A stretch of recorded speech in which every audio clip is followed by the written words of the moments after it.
Morning, guys. Zeman, Tuvo, P-Bon, Blasty. Welcome, welcome, welcome, welcome.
Good morning, Glitch. Welcome in, guys.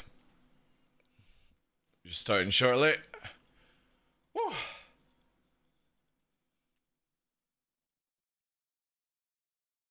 0x64 or 68, sorry. 6A. God damn it, these names. Welcome in.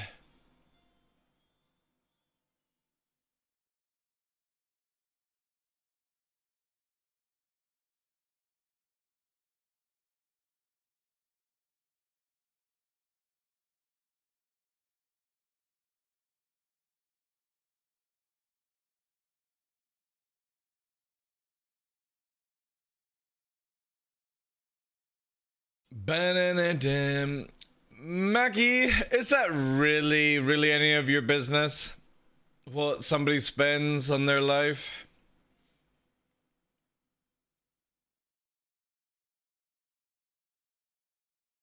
It's hexadecimal for Joe. Oh my god, alright. I'll try. Actually, you know what?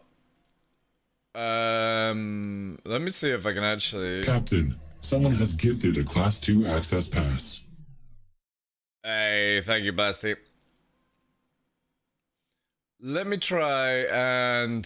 How did I add names? So I can add Joe to your name. Right, well, here we go.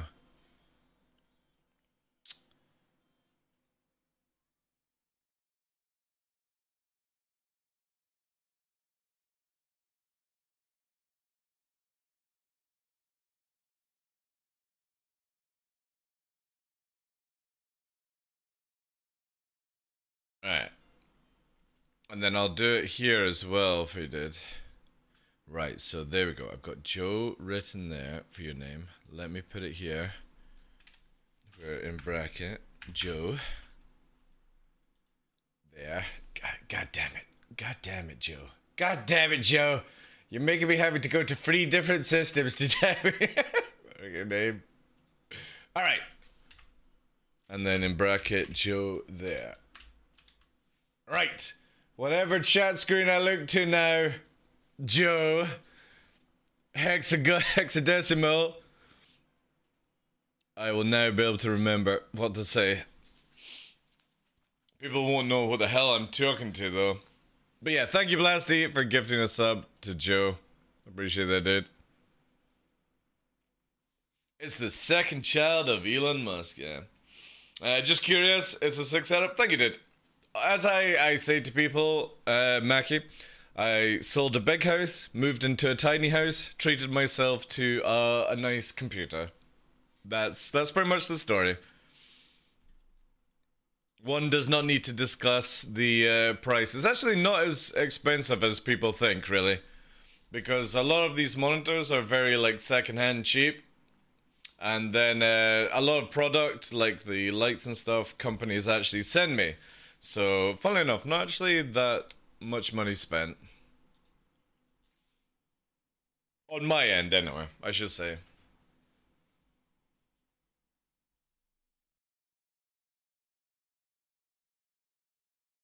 Morning, it's Tomato M. Good day, fresh. Hope everyone's well. Hope you're all having a good Easter Monday, if you are celebrating it. Ooh.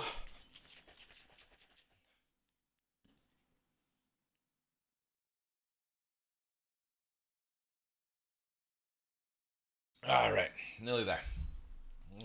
Oh, that's juicy. Juicy.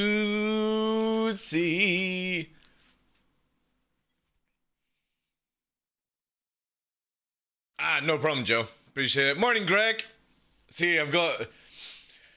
revised is called Greg, so now I've got in bracket Greg, I've got in bracket Joe. This is how we're doing it on the channel. I now have it marked down wherever you guys talk.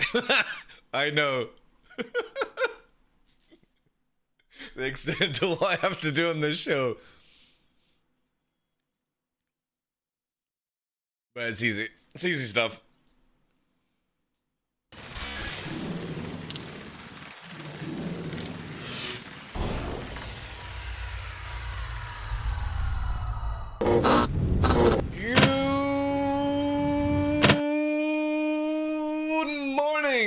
Ladies and gentlemen, I'm your host, Michael TheDarkLaw, and welcome to another episode of The Darkness here on Twitch. It is the 18th of April, 22, and we're 18 days in. We're nearly at, well, we're definitely over halfway.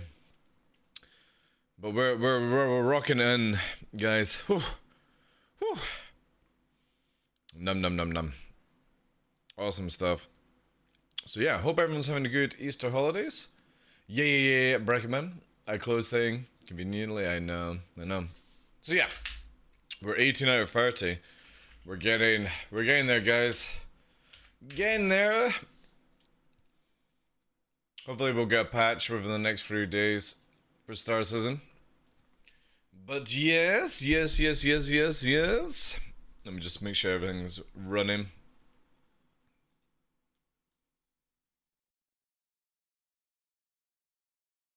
Hope everyone is well. Anyone get up to anything over the weekend? Do anything interesting? Go somewhere? Eat something? Interesting? All that yummy stuff? Right, we're sorted there. Morning, monkey nuts! How you doing, Chief?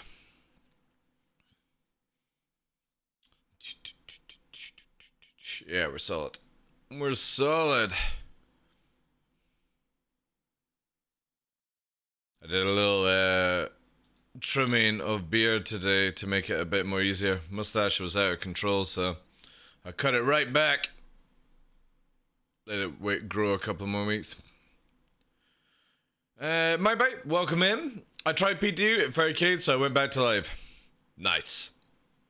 Good, good, good. Everyone's good. Nice, nice, nice. Remember, exclamation mark April, guys. You have 4 or 5 days left to get involved in that weekly giveaway, which is for an LTI Nomad with quad bike and both with lover skins on them. They all come with a package as well. It's a one big bundle. Kind of cool. Welcome in. So yeah, get involved in that, guys. That's on till Friday, and then we roll into the final week of April, which will be for that 400i. Make sure you get into with all the codes as well. Okay, Nova's hairs. What else we got? Toby, exclamation mark TOBII. You still have up until the 24th, I think it is, or no, wait. It is until, where's my calendar on Gilded? 25th, I should say, for the Toby event. So we are 1, 2, 3, 4. We're 5, 8. Yeah, so it's like 6, 7, 8, 9, 10, 11, 12. Ooh. Yeah, 25th. 25th, yeah, yeah. Is that the right way? Why is that underneath that way, though? Yeah. Yeah, that's right. Yeah, 25th. Why have I got them as green? Alright, right, we're changing that. We're changing that. I gotta change that color. Holy shit, why did I put it as green? Edit future event series. Yeah, let's just make that red, please. So I know what the fuck is going on. Yeah, so Toby is blue. Actually, to be honest, you know what? Let's make it even easier. Let's make it purple. So we know it's a Twitch event.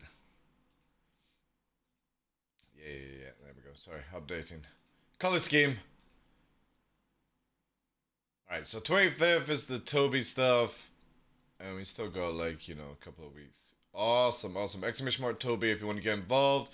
Make sure you apply the rules. All that good stuff, guys. Yeah.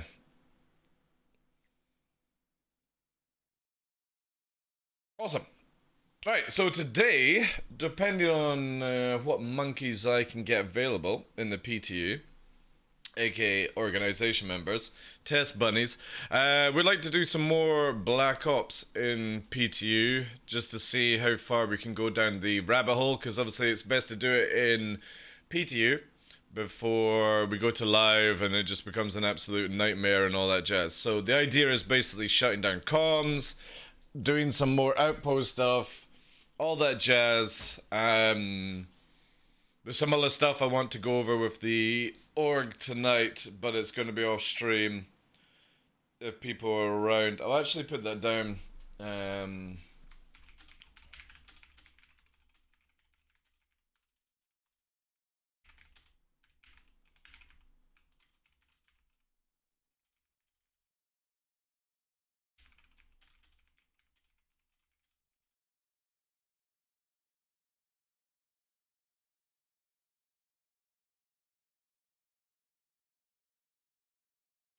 I've just put it in org chat with what I want to do later on.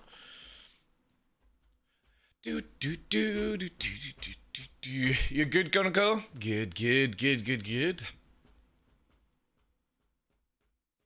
So anyway, let's lock it up here. And hope everything works. Cyborg UK, welcome in. How you doing today? How was your weekend? Again, hope everyone had a great weekend. Didn't eat too much chocolate. And all those silly things that we do around Easter. Hot cross buns. It's hot cross buns, isn't it? Yeah, hot cross buns, eggs, and all that jazz. I'm very basic right now. Gotta watch, because I'm just literally chicken, broccoli, eggs, chicken, broccoli, eggs kind of situation. Whilst we lower that weight down. Wilborg, welcome in. Yeah. Yeah, I think I'm squared with everything on there. Gilded, Toby, April giveaway, exclamation mark April. Weekend was brilliant. Got to game all weekend. Oh yeah. Nice. Like, when did you go back to work? If you don't mind me asking, Cyber UK. Are you off to? If you're off to like today, and then everyone should be back to like tomorrow, I think it is. Because CIG are away this weekend, which is a shame because obviously we really needed like a patch for PTU, but I understand.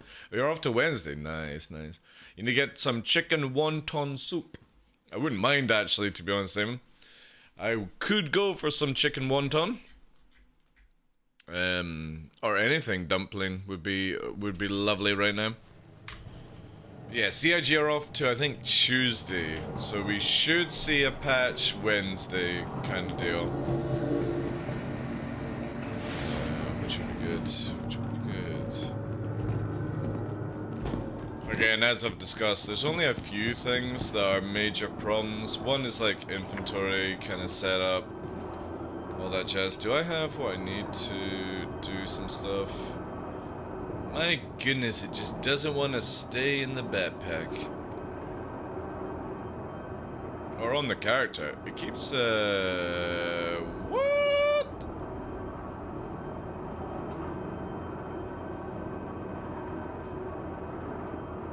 What's on the chest then? Right, I need to do this. This is gonna be dodgy, actually. Armor. Does this have... yeah, this is gonna have... ammo.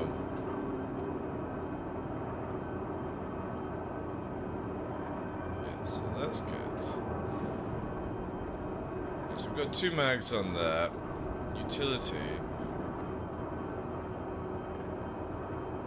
Oh, it actually dismounted the credit card. Interesting.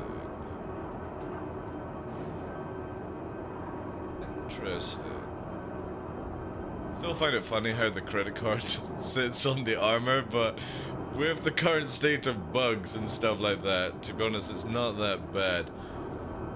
Did you steal my multi-tool game? I think you did, yeah. So yeah, the inventory system is just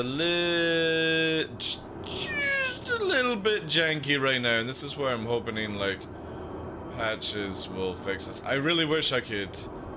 This would stick, where for example, like you do this, this, and this, and then you could save it as a separate tab, like favorites or something like that. That would be so sick if you could do that. Because the problem is when you leave a server, it resets back, kind of jazz. And these are just a few things I would like to test out. Or have, where again you can make like just another tab, save this as a preload, because a lot of people are like, can we have it where we can literally save our armor, like where you would go here and you press like a drop down or something like that and be like equip this weapon set. The easiest thing to do would be if CIG just made it where you would have like a favorites tab, maybe 1, 2, and 3. So here, favorite 1, 2, and 3, and you would just right click and favorite 1, 2, or 3, and then you would just hit the tab and it would show you everything that you would actually need, which generally I think wouldn't be that difficult a system to add in, and it means that people could pre-made armors and stuff like that to drag and drop, you know? You go here, you press favorite one, and it had your undersuit, your armor, what you wanted, medical tools kind of thing, and then you didn't have basically to see this kind of situation, you know, where you go like this, and now I have to do this. See how it's reset? The moment you press any one of these tabs, this resets, which is very frustrating, I feel. You know? So if you set this up as a special tab, for example, right? And I think we're missing utility there as well, right? If I want vehicles, I have to open this up and do that, and then do this, do that, or this all resets. And that's quite frustrating, so you just have to avoid pressing any of these buttons for this to stick. It's a little shit, to be honest. So again, it would be really nice if CIG take away vehicles, please. Take away vehicles and make it a separate tab. So you've got local, Grimhex for personal, and then there would be another tab. You know how like when we're in a ship, a tab appears? They could have it where it's then local Grimhex vehicles. And this is where they should have done it this way to separate this nonsense. Because again, right now, for the time being, this is a little bit too much, if you know what I mean, in like an inventory where you've got everything that, you know, it's mental, right? So you literally have to go through where you use this system to clean it out. And I think it's just a little bit annoying how you have to, if you press any of these to quick tab, this whole setting resets, and they should have just moved vehicle into a separate area. So for example, how can I show you what I'm talking about? I'll get into a vehicle and maybe that will, let's see. I don't know if anyone's available like fresh or they're busy just now.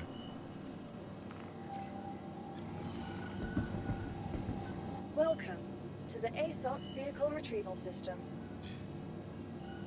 Right, we got that ready to go.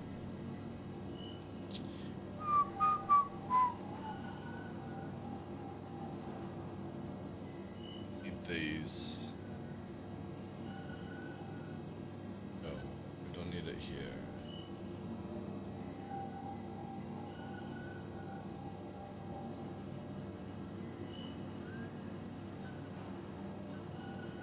Playing back for the time. Your insurance claim has been sent.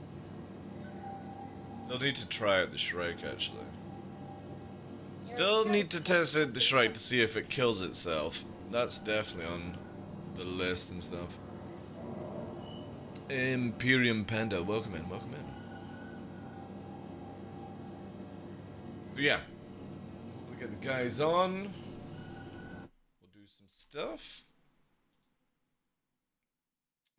To be honest, actually, I'm probably going to just do... I can just do here, to be honest.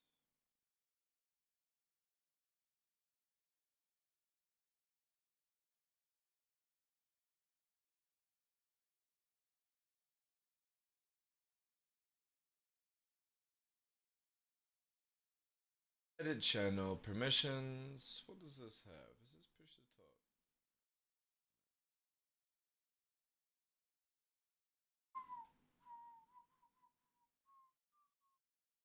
Load channel, and we'll call this live.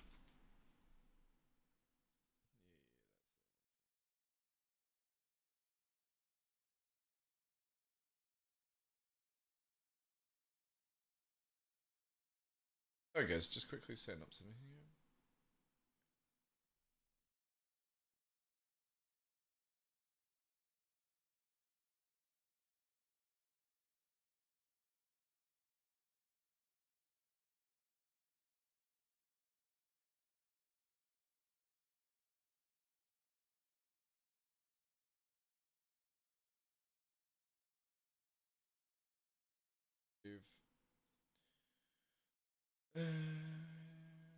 I don't know why they just didn't make it where Discord has the ability to like just constantly refresh the template, basically.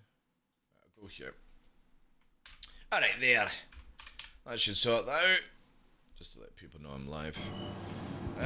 Inventory system needs some polish for sure, but it will get better and better over time. Oh, yeah. Also, good thing is it's not complicated to improve things like... Exactly, yeah. It just needs more tabs, to be honest. Again, like I said, if you had the ability to right-click and favorite, and then you had favorite tab 1, 2, and 3 here, would be amazing. And if they just moved vehicles into a separate area like local vehicles, and you had local personnel, and then so it would say local personnel here, and then local vehicle. You know what I mean? Local vehicles, and then it would be like it tells you what vehicle you're in, or something like that. You know what I mean? Just I just don't think vehicles needs to be in where your armor and stuff is, and it's just I think over an oversight or something like that where it's just too difficult to have everything in one area. Let's have it where there's like local locker, local garage, local hangar or something like that. Just make it a little bit easier to navigate around without too much hassle. And after that, it's solid, you know? After that, it would be completely solid. Okay, so what we'll do is... Sure if any of the monkeys are on. Let's have a look. Well, a full server, which is nice, actually.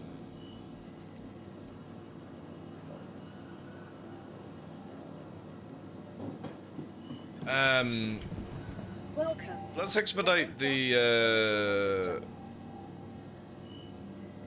Shrike, because I do need to test this out. So, oh wait. What? No, expedite it? Yeah, there we go. Your vehicle has been moved to Oslo. Let me take off this stuff for the time being, because if I'm going to just quickly jump into the field, we don't need... Ooh, can I select the armor? That's a little bit dodgy to grab. There we go. And we'll do undersuit here. We'll get the test armor on. This will do what I need. I like how this like stays like that. We've got the backpack, cool. So we've got that. Shrike is instant. So let's set up the Shrike with what I'm wanting to do. Shrike is there. So this will have...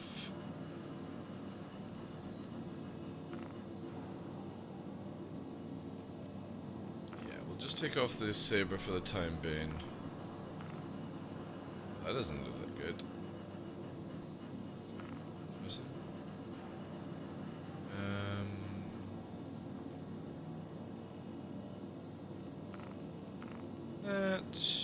We'll put an atlas on. Yeah, and just wanted to do a full retest to see. There's no point stealthing because stealth doesn't work because of cross-section issues. Now, this is arrested out of its mind, right? So, that's the stock that you get. I want to change the actual missiles to see if we have any problems.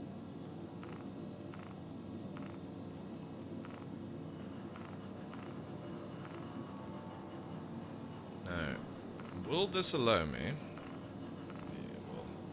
So we're going to put in Thunderbolts, different missiles, but you can buy them at Grim Hex, which is nice. Again, the idea is to see if this Talon will kill itself, like it does in 3.16. And it kills itself pretty easy the moment that you launch 4 missiles at speed. So we're going to do a little customization here. Very interested to see if we can now use this as a support for a fleet where it's not to go in dogfight, it's literally to put pressure on somebody. Do this.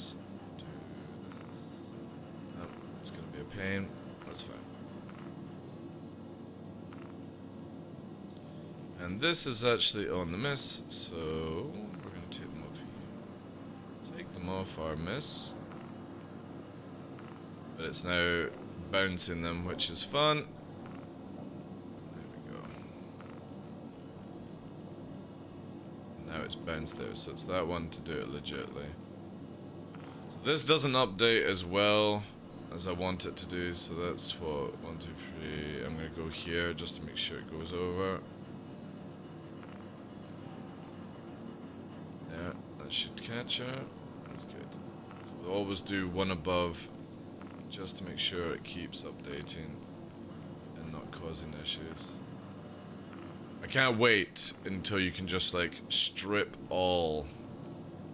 Strip all would be a really, really nice system in this game to remove everything. Like, remove all modules basically. Remove all missiles. Remove all ammo. You know, if they add that in, it would be so clean to be able to do. And this should go through like that. So we do have the light strike ones. Now, for me, I'm thinking there is really no point me even putting repeaters. I don't want to be in a fight in this thing. But I'm gonna just have some guns just to fucking hit somebody's shields, basically. This is it. Right. Try this out. Equipping missiles by hand machine would be lit.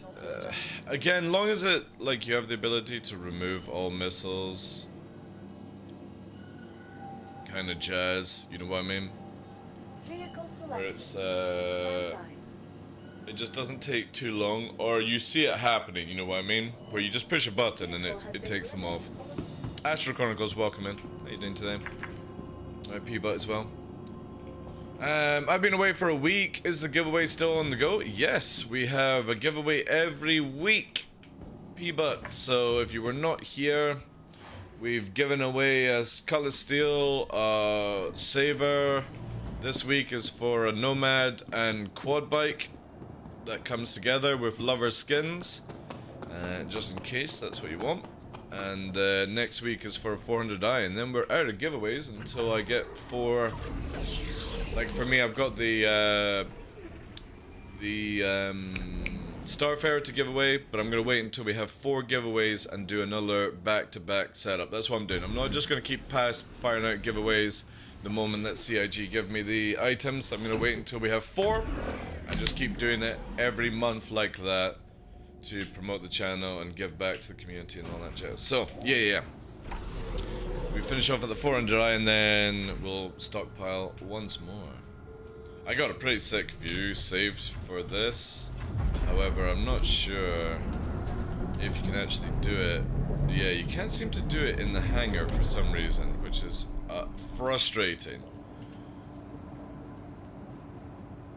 But when you get out, it's really nice. So again, this is full-blown testing the ability of support. The Shrike is not a dogfighter. It can't fit the ballistics, so you're not going to like curb stomp somebody as much. I'm looking at this as just purely, can this work in Star Citizen again, or does it kill itself? Does it kill itself, chat? We will find out together. And obviously we are going cannon setup to provide support. This is not your typical dogfighter. This would be as like if I'm flying with a couple of arrows or something like that. I want to bring in some heavy support missiles. But it only works if I don't kill myself in the process. So we're going to take into Daymar Atmosphere. We're going to try some turns. I'm going to see how far down the rabbit hole I go. How far? The good thing is, after last night's testing, I had crime free, ladies and gentlemen, or crime 2. And I could pay my crime off, which is really nice as a dropship pilot doing shenanigans. So I was dropping people into places not meant to go, but I could just pay off my crime stat, which is really good. What's wrong with the alt meter? It's broken right now. It's broken. Needs to be fixed. We'll get an F1 pit. Yeah. We'll get it eventually when the Kraken comes out. Alright. Time to begin operation. Can I fucking fire missiles without killing myself in atmosphere? Can this thing be used as a support ship? Or is it still 100% garbage? Again, I'm not looking for the missiles to actually connect because people can dodge missiles. The idea is that this constantly provides stress to a pilot. Especially if you're in a bigger ship, if you have 24 sides freeze kicking off at you, it is very stressful in any situation. This would be sick if it actually works, but we all know that missiles are a wee bit of a meme right now, where because of how they launch, for example, and the difference with this ship is, this ship has internal launchers. So you can see there's the missiles poking out. The problem is, if you are moving in any speed, any direction. Thank you for renewing your Class 2 access. Thank you very much for that. You can clap yourself because CIG have not done lazy setup to missiles, just more it needs to be fine-tuned. Because the problem with missiles is if I fly like this, in atmosphere, horizontal, it works. There's no problem. However, if I fly like this, there's a chance that the missiles fall behind me at speed. If I fire the missiles like this, they fire inside me. Because literally the firing mechanism in missiles does not work from internals, and especially if they are dropped, so if they're hanging on the wing, the moment you fire them like this, it doesn't work because the ejection makes it sort of just teleport into the ship. So what I would love for CIG to do is actually, in space it's okay because obviously there's no gravity to kind of pull it or anything like that, but what I would love for CIG to do in atmosphere is maybe make it where, for example, you can't do an inverted missile launch or something like that, because in real life this would be kind of stupid as well, you know, just in case mechanisms go down. So we are going to now launch. Basically, I'm going to lock the speed down. We're going to get up to standard SEM of this speed of this ship, and we are going to now let me just double check. No, I don't need that. So we've got one. I'm going to pan the camera back and see what our deployment is like.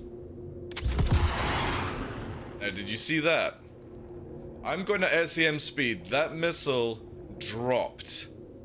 It did not fire forward. This is the biggest problem with missiles in this game, is that the mechanic is all the same even if you have internals. CIG have a huge amount of work to do to make this work. The missile is not firing forward, it is dropping. And I just hit my ship whilst moving at SEM speed. So this does not work in the game. Even without desync, we are traveling at 205 meters a second. I will kill myself in a Shrike. Completely useless ship. So I don't even need to confirm the rest of it. I'm going to kill myself because they have not built any proper mechanics to firing missiles. It just drops and ignites. So every time CIG build a fucking ship with internal missiles, because of their current system, it does not work. Which means that they would have to make a mechanic for every single ship, like the Talon, like the fucking Connie, Freelancer Miss, all of these things. You know? Vanguard has internal shoulder missiles.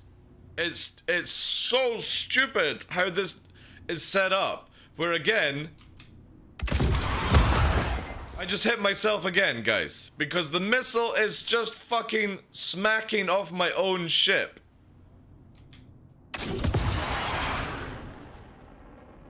And I'm not doing anything apart from just normal flight. I'm just doing normal flight. That one seems to be working. This one, if I deploy. It's like taking fucking hours to want to fire. That one just worked. You see what I mean though? It just has the chance to do this shit. Now, if I go upside down, this is going to be seeing if this meme works or not. See? It just went straight through my ship. Extend the wings? That won't make a fucking blind bit of difference. It doesn't lower the missiles down. It just went through me. I'm going to kill myself with my own missiles. There we go. I hit myself. We've got red wings now. Shields are down. Shields are dead.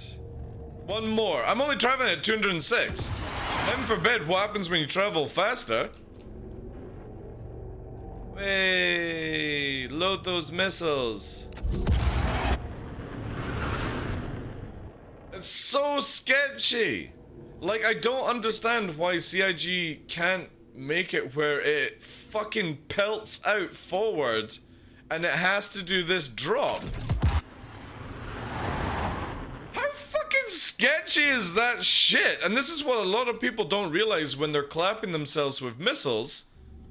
And they're like, oh, it's just desync. It's not. It's not fucking desync. It's very poor missile deployment, where this is a fucking internal launcher and it is dropping them under the ship.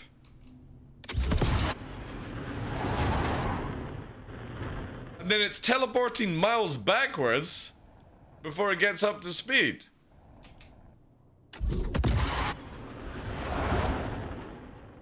Right, let's try now at full speed. Fuck knows how this is gonna go.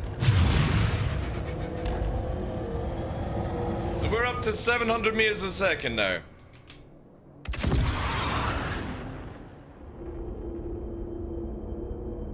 I'm going to fucking dump missiles now. We're going to load 4 and we're gonna see. We're at 800 meters a second right now, right?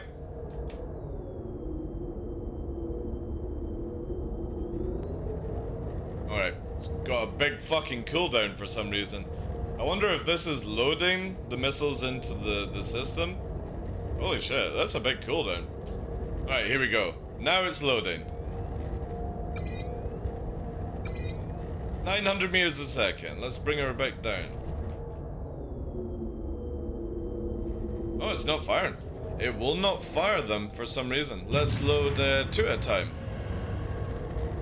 Let's see if it'll fire 2 at a time. 1000 meters a second. Loaded. Lock. Lock. No, she's not firing. She will not fire at this speed. Let's bring her back down to atmosphere. Let's go like 200. Oh, she's just fucked. Maybe I've broken my internal launcher. Shields are fucked anyway. Oh. Well, that would make even more sense. How does it look on reverse? What do you mean? Well, if you're reversing the missiles... well, reversing the missiles, you're fine. But backstrafing in atmosphere doesn't work. Just to tell you that, guys. You'll stall your ship out.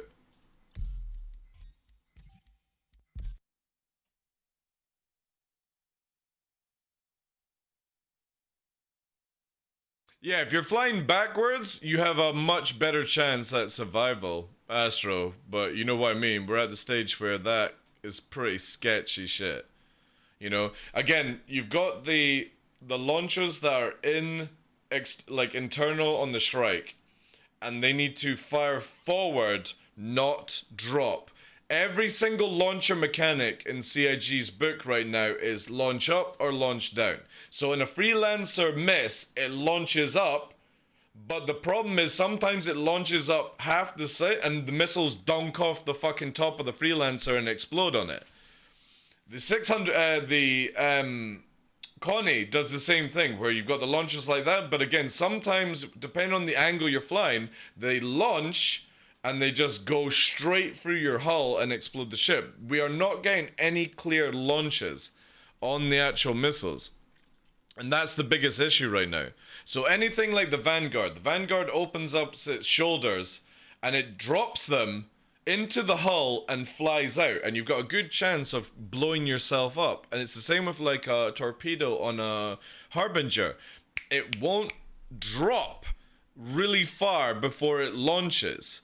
So CIG have to make it where if the launcher is on the wing, it needs to be drop. If it's a bay like the Sabre or the Vanguard, it needs to drop double the distance before it ignites. Okay? And if it's an internal launcher, it needs to fire forward double before it ignites. This is all that they would have to do. But the problem is the Talon Shrike has the dropping mechanic because it's not properly coded to fire forward. It's the same with the Ares underneath. The Ares underneath ones drop. Your shoulder mounted missile launcher, which is on the left, also drops or drops up. It doesn't fire forward, and this is the biggest problem that we have with missiles right now, is most of the time you're on a gamble that you will actually kill yourself. Again, guys, it doesn't matter what happens when you start spinning and doing stuff. You will end up having the missiles bouncing around inside your hull if you do weird shit. If it doesn't even launch properly going at SEM speed, which is your standard combat speed, and if it kills your ship at these speeds, anything else is out of the box at that stage. Because we can't even do a proper launch when it's meant to be done, you know? So one way to solve it would be to regularly coordinate for such things like in the Delta service. Well, no, it needs to be where the launch mechanic is designed around the ship, Sapphire. So again, if you've got launchers underneath the wings, it needs to drop them double the distance before they ignite to go into pursuit mode, right? That's all that needs to change. If you have an internal launcher, instead of basically just per coding, and I am going to say per coding, instead of it launching in the ship, make it eject out forward. They have to make different launcher mechanics for different ships. And they don't have this right now, and this is why you are killing yourself firing missiles. It's nothing to do with desync as we thought. It is very poor missile launcher code. Very poor. I broke the game again, I know. And I think it's generally a very easy fix. Again, if you've got the Sabre, so when the Sabre opens its bays, it needs to drop them double the distance before they ignite. If it's on the wingtips, like a Gladius and an Arrow or something like that, it needs to drop them double before they ignite. If it's like an Ares or a Talon Shrike or a Vanguard or a Constellation or a Freelancer Mist that have internal launchers, it needs to do the mechanic double before they ignite. But the Talon Shrike and the Ares have a drop mechanic because somebody's just copied and pasted, sadly. It's just a copy and paste code where nobody's actually made launcher mechanics for these ships. And this is where all this missile system becomes useless. Because you can either fire the missiles, but you are gambling away that you might hit yourself and take out a huge chunk of HP. Which is not good in a fleet fight, or any fight whatsoever, because missiles barely work as it is, but you want to use it maybe as a distraction, and if you're going to kill yourself over it, it's not good. And I feel it's a very, very easy fix, which is just get somebody to put some work into it, you know? Just get whatever code they have for deploying a missile. If it's underneath, like on a wing launcher, it drops it double. And if we're talking about internal ships, so if I can think off the top of my head, Constellation, Freelancer Miss, Vanguard, Talon Shrike,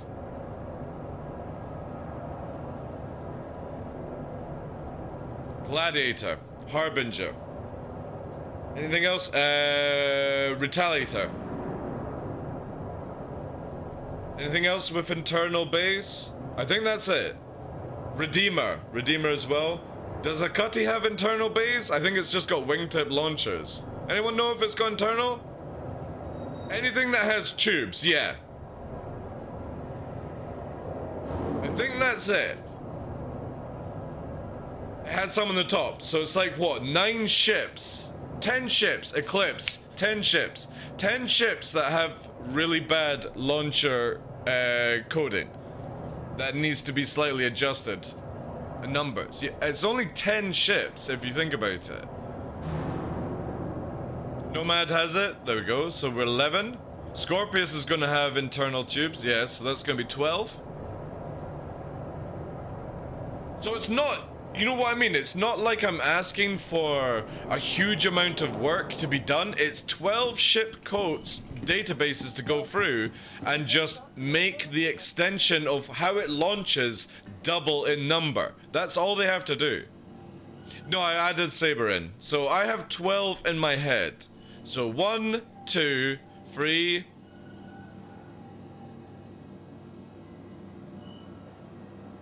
4. So we add that. 5, 6, 7. Who cares about these right now? 8, 9, 10, 11. What did I? Maybe 12. You know what I mean? Like, they just need to double the launch range before an ignite starts. Retrieval system. Kind of like how ejection seats are overtuned, where you fly, like, way further than you need to fly. It just needs a small or an extra digit added into it. Do you think any ship that has wing-tipped missile mounts should also be able to drop bombs from them? I think we'll see that, Melkor, yeah. I think we'll see, like, Arrow Gladius being able to drop, like, cluster bombs. Because here's the thing, right? The ballista is incredibly dangerous. Incredibly dangerous. You can't see it unless you're 500 meters off it, okay? You can't see it. You can't missile it. You can't do shit against a ballista. It can fire at 50 kilometers away, and it has a lock-on visual bug just now and stuff like that, which can be easily fixed. But if you think about it, there is nothing that can, yeah, I mean, obviously we're going into that part or topic fresh, but the easiest way, and this is where the low flyers can actually be of good service to certain things, is if they actually made it where there were cluster bombs for small yield up to like size 3, you know what I mean? Instead of having just an A2 that drops a mega bomb kind of thing, you have Arrows and Gladius coming in and dropping cluster bombs on a ballista and taking out the AA. Or in the future, you could have Black Ops basically laser the ballista and then have a long-range precision torp come in and annihilate it, which means that you probably have your gunner like kind of shooting it down and stuff like that. But and scanning ships, yeah. Again, looking at the point where I don't even think a Hornet tracker is going to pick it up, because the moment that you can pick up a ballista at range, Melkor, it becomes useless. It becomes useless. So I quite like the idea that you have to drop bombs on it or maybe laser guide it in. In the future, you know, we're not talking about any time soon. And that would be a really cool thing to see. So definitely I feel small bombs would be very, very useful to a lot of people in this game. Taking out ballistas, dropping on infantry, all these kind of things, you know? They showed carpet bombing in A2. Yeah, they did. They're testing out smaller bombs, cluster bombs, and I don't know if they're actually working on laser guided. It would be sick as fuck, man. Could you imagine this, right? So imagine you're in let's say a terrapin, and you're sitting at like 100-kilometer range or something like that. You've got like a big advanced radar, and maybe they give it where it can put a laser thing on it. It doesn't have any missiles. You have somebody in an eclipse matching up. Some ship is laser targeting the ground, and then basically rifle straight in, boom, blow it up, bringing you airborne, all that shit. It would be really, really cool. But I think it's easier for them to just do small cluster bombs that a Gladius or Arrow can fly past the torps and bomb an area of known target, you know? Because again, you can't see it unless you're 600 or 500 meters off it, which is pretty Welcome crazy. to the ASOP vehicle retrieval. So definitely, that is that's a no-go for the Shrike. That's a shame. I was really hoping that we could probably use it, but it will kill itself because of the stupid internal missile setup. And again, I'm pretty sure it's very easy for CIG to just basically take the deployment number that they have and double it. That's all they have to do is double it, and it won't hit anyone's ship if it doubles in the ejection. So we're talking about any missile, any torpedo has 4 stages of gameplay, which is the deployment, the ignite, the chase, and the precision.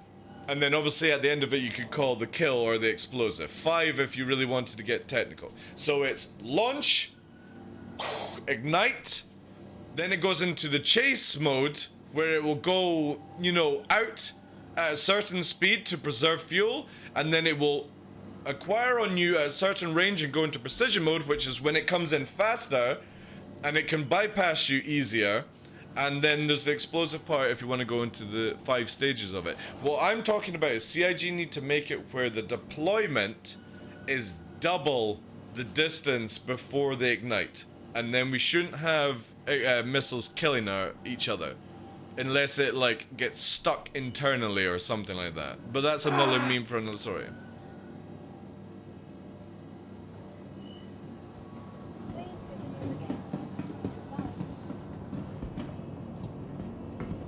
Why do I always think it's one of my guys hiding in this area here?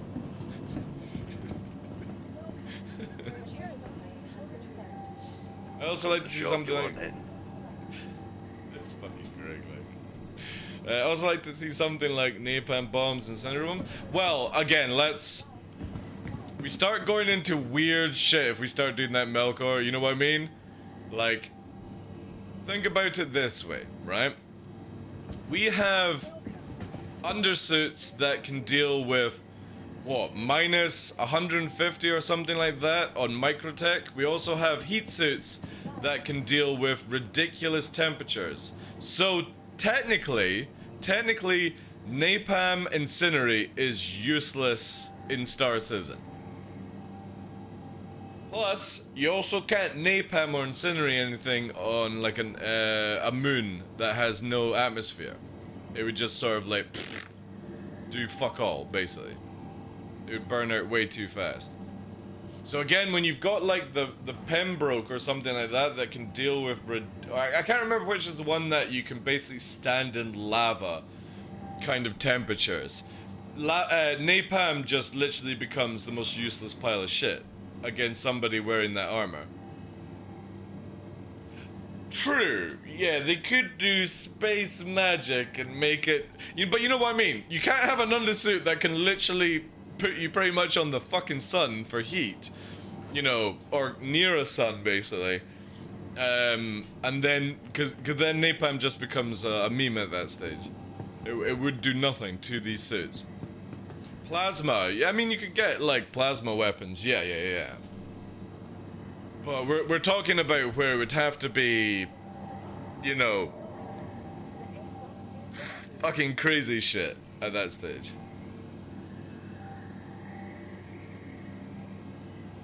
250 Celsius rate? I can't remember what the Pembroke one does. I don't think I have one available to... Let me see. Knit, neck, paddywhack, give a dog a bone, sir. Crusader, Orison. It's going to be under armor. Or actually, it's undersuit, isn't it? Undersuit. Yeah, undersuit.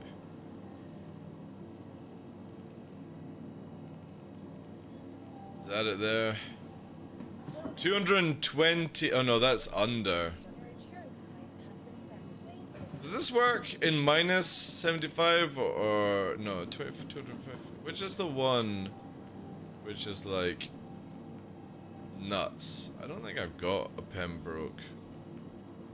That's minus 20. Oh right, okay. The other one was. There you go. 225 Celsius. What is napalm? How hot is napalm then? Napalm would be worth if being used against populated area. Yeah, exactly. Deforestation would be good. They burn, smoke people out kind of thing, you know?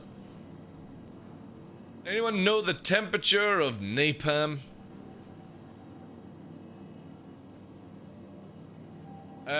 You mean dragons?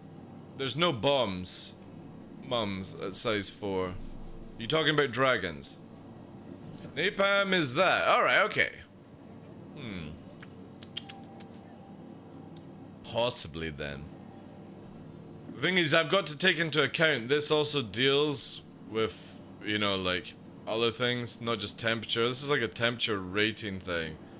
We don't know if these are flame proof. You know what I'm saying? Like, it can get insane shit. These are just temperatures that it can handle. So you'd probably cook inside, but I don't know if it would melt you, kind of stuff. Yeah, 5,000 degrees is no joke. I mean, they could just go, let's make insane heat kind of thing. I was told they were at the Orison show floor.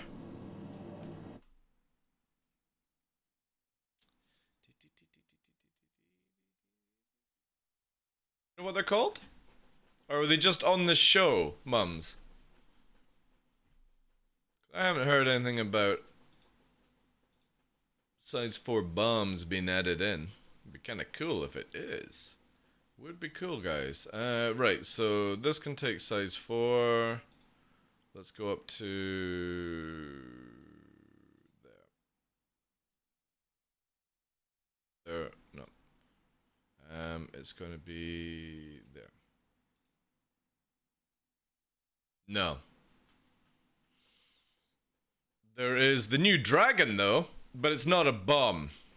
And it's a pile of shit. But it is kind of funny. Because it has bearing on the side of it, even though it's a Vandal missile. But it's infrared, it's absolute garbage. Weak damage. You might as well go for a Pathfinder at that stage.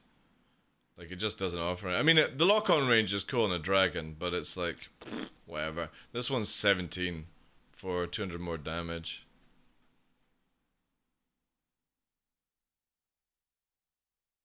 Napalm is about 1000 Celsius, gasoline is about 675. Again, I'm looking at the idea is not so much about like the heat inside one of these things, but you know what I mean? Like, you've got to take into account, will the napalm actually burn through to get to the person, or are they just going to cook inside? You know, like a bit of like a microwave. I don't know, I kind of feel like napalm, especially in a sci-fi game, is just sort of like, bleh. Let's do like plasma or something like that, you know? A plasma bomb fucking drops and just atomize or something like that, you know?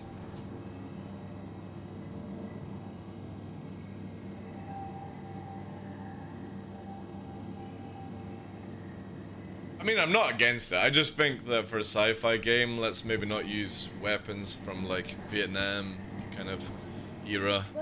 Let's maybe make it cool. Napalm would destroy the suit easily.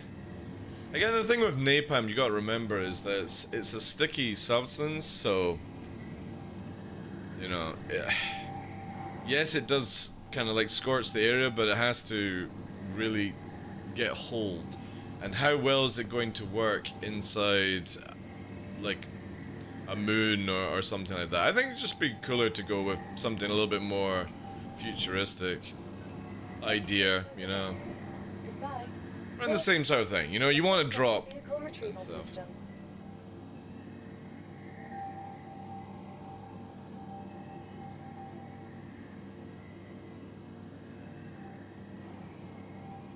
See, I don't want to see nukes peep up, because the moment you start having nukes in the game...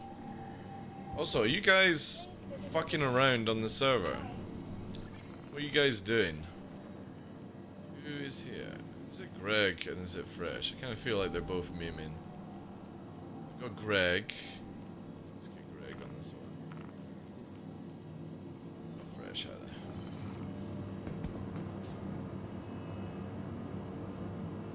Yeah, I think like when you start using nukes, it makes it where like ground forces just become absolutely useless at that stage.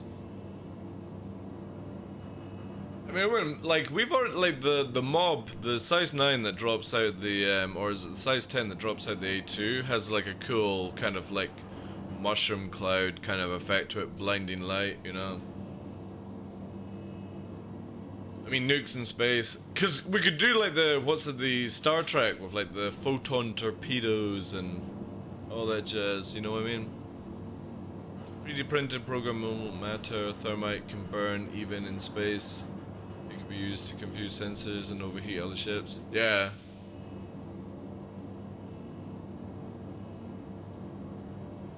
My more look on it is obviously you can make it work in a video game. It's just I think it's kind of dodgy if you start bringing nukes, burning people alive in a video game. You know what I mean? Because then.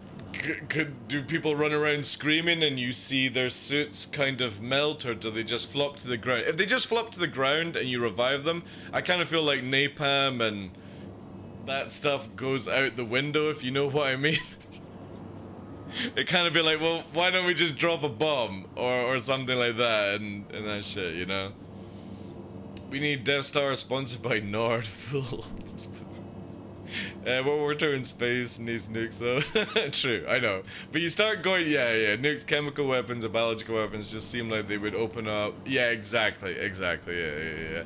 I think it's just better that, I know, we just shoot in the video game, we just drop missiles, and we just have basic bombs. I think that's cool.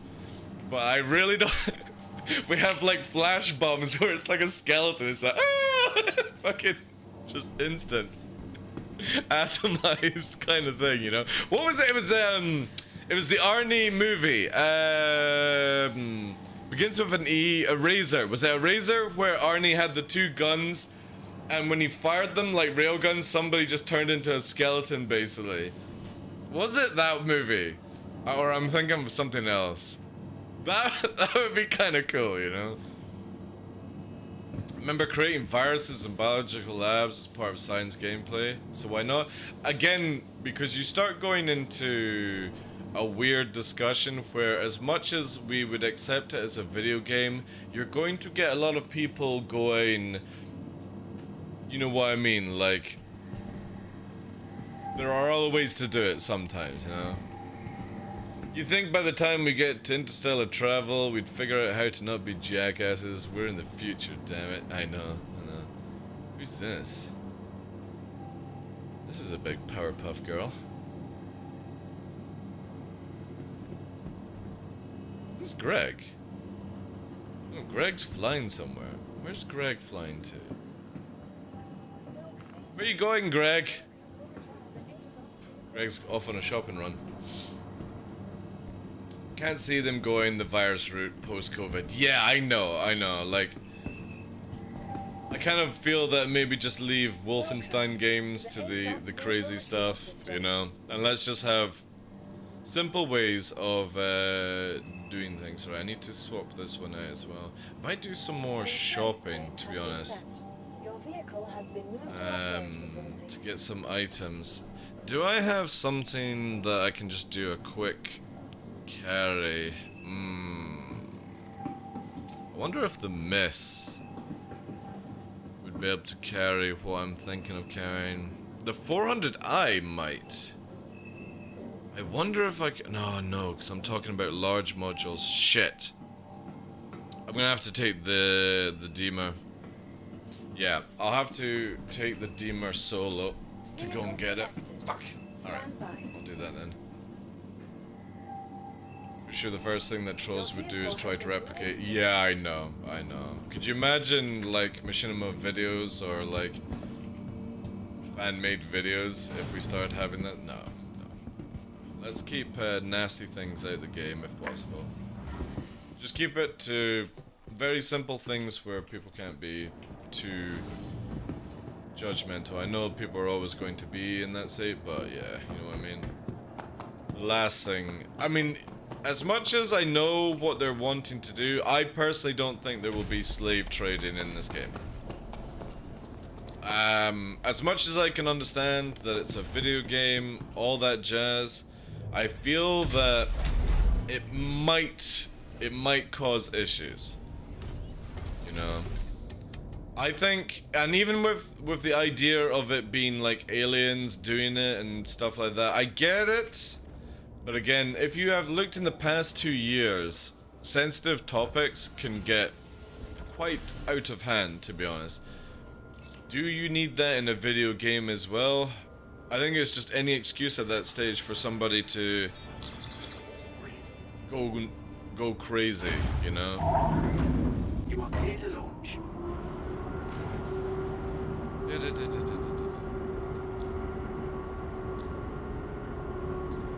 are clear to launch.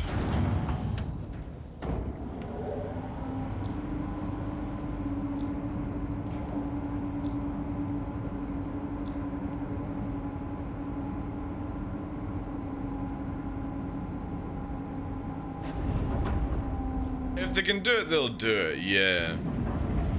But I don't think it should be really a mechanic that you advertise, you know what I mean, Melkor? It's like, welcome to Star Citizen! Have you ever wanted to slave trade players? Well, today is your lucky day. For $45, Chris Roberts has made the ultimate experience in slave trade. I don't think it would go down too well, to be honest. You know, if a player captures somebody like in DayZ and stuff, but yeah, I don't think there is actually going to be the ability to sell players to players or NPCs. I just don't see it happening in this game, you know? Their patch announcement, free XX, now including slave trading. Yeah, I know. I think they will allow players to capture players, right? As in, where you can put them into some sort of holding cell or something like that. But I really don't think you're going to be able to, like, lock somebody down kind of situation. Who knows, though? Who knows? We'll see how far down the rabbit hole that one goes. Hey, Sir, how you doing today, Chief? Cuddy still has a purpose of slavers. Yeah, I know, but you know what I mean? Like, actually advertising or making a mechanic around it, Ginger, is quite sketchy to think about, you know? The ability to capture a player, sure, right?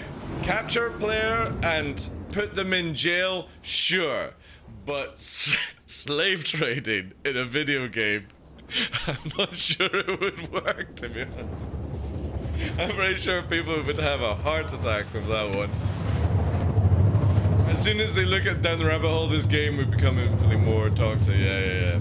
Again, I'm fine for bounty hunting and capturing, but if you actually had the ability to sell a player to another player, it's not gonna be good. Like, would you like to become a slave for $45? Well, Star Citizen offers you that slave experience that you've always been looking for. Do you want to call somebody a master in a video game? Again, I think they should allow capturing, but not advertise it in any way that would upset people. Because again, it's a topic where, you know, it can affect a lot of people, and we don't want that in a video game. Capturing a criminal and putting them in jail, sure. But the idea that Banu, like, capture human in the video game and then you know you can actually make a full mechanic around it, I don't think that's going to be a good idea. I want to trade my endangered species to the highest bid. Again, see, that's another one where, for me, I'm very against big game hunting, animal poaching in real life. I just don't understand it personally. I think it's really fucking kind of like the toxic human behavior. I get it that people go to hunting game centers and it's all licensed, it's all, you know, above board. There's nothing I can really do to, you know, influence or stop that in any way. I have to accept it. I don't like it, but that's just me. But how far down that rabbit hole could you do it in a video game like Star Citizen? You would have to make sure that the big game or the animal poaching, for example, looks nothing like something you would find in real life. And then how are people going to react to that, you know, if you actually have that mechanic in? But then you could say is I could just be out and there's a xenomorph running around, it's frolicking in the game, and I shoot it because I'm worried it's going to kill me, you know? Is that classed as poaching, or is it just literally protecting at that stage? You know what I mean? Like, long as you don't advertise that you have big game hunting and animal poaching, nobody complains. It's the same as like capturing players and stuff. Long as you don't use certain words, you can't trigger somebody or cause these kind of arguments. I know, Ace of Spades, yeah, because fetishes, as much as we all have fetishes, and what you do in all that jazz is up to you to a certain degree. Again, you've got to be very careful how you advertise a video game. And my goodness, the reflection in this ship, CIG, is dreadful. I literally cannot see anything compared to what you do in third person. Look at this shit. This is third person, first person, third person, first person. I can't see shit. And it's not because of the rain and stuff, it's the fact that I see my chair in the window. It's so sketchy. This is one of the things I really dislike about this game, is I don't need to see a reflection in the cockpit, you know? Little visual lights are cool, but actually seeing my chair with no character in it, I don't need to see that shit, personally. And it's right in front of your face as well. Most of the time, the hunting in countries other than the US and UK is regulated to rogue animals that are dangerous. Yeah, that's very true, yeah. Again, I think, like, it's all about how you advertise it in a video game without people getting offended or being disgusted with it and stuff like that. Again, like if you're out in an outpost and a xenomorph is trying to attack you and you shoot it, nobody cares in a video game. But if you are claiming that you are poaching or big game hunting, that could start things off, you know? So where... there she is. Is it a rooftop that I go into? Or is it a bloody sea? I think it's side. Yes. Move down here. Well, like these wonderful bars here. Move down.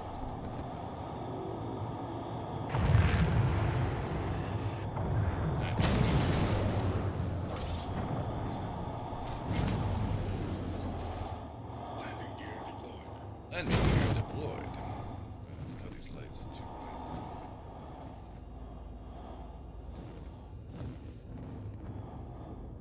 I do like this ship because it's got the running wheels, which means I can do a rolling land.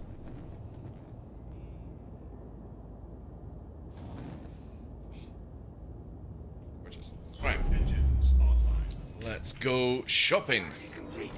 Pleasant stay. I'm totally hunting that damn Yeti when it comes out. What happens if it has little Yetis, you know? What happens if that Yeti is just looking for a meal and you're in its territory, you know? How you doing, old man Johnny? Welcome indeed. Hope you've had a good weekend.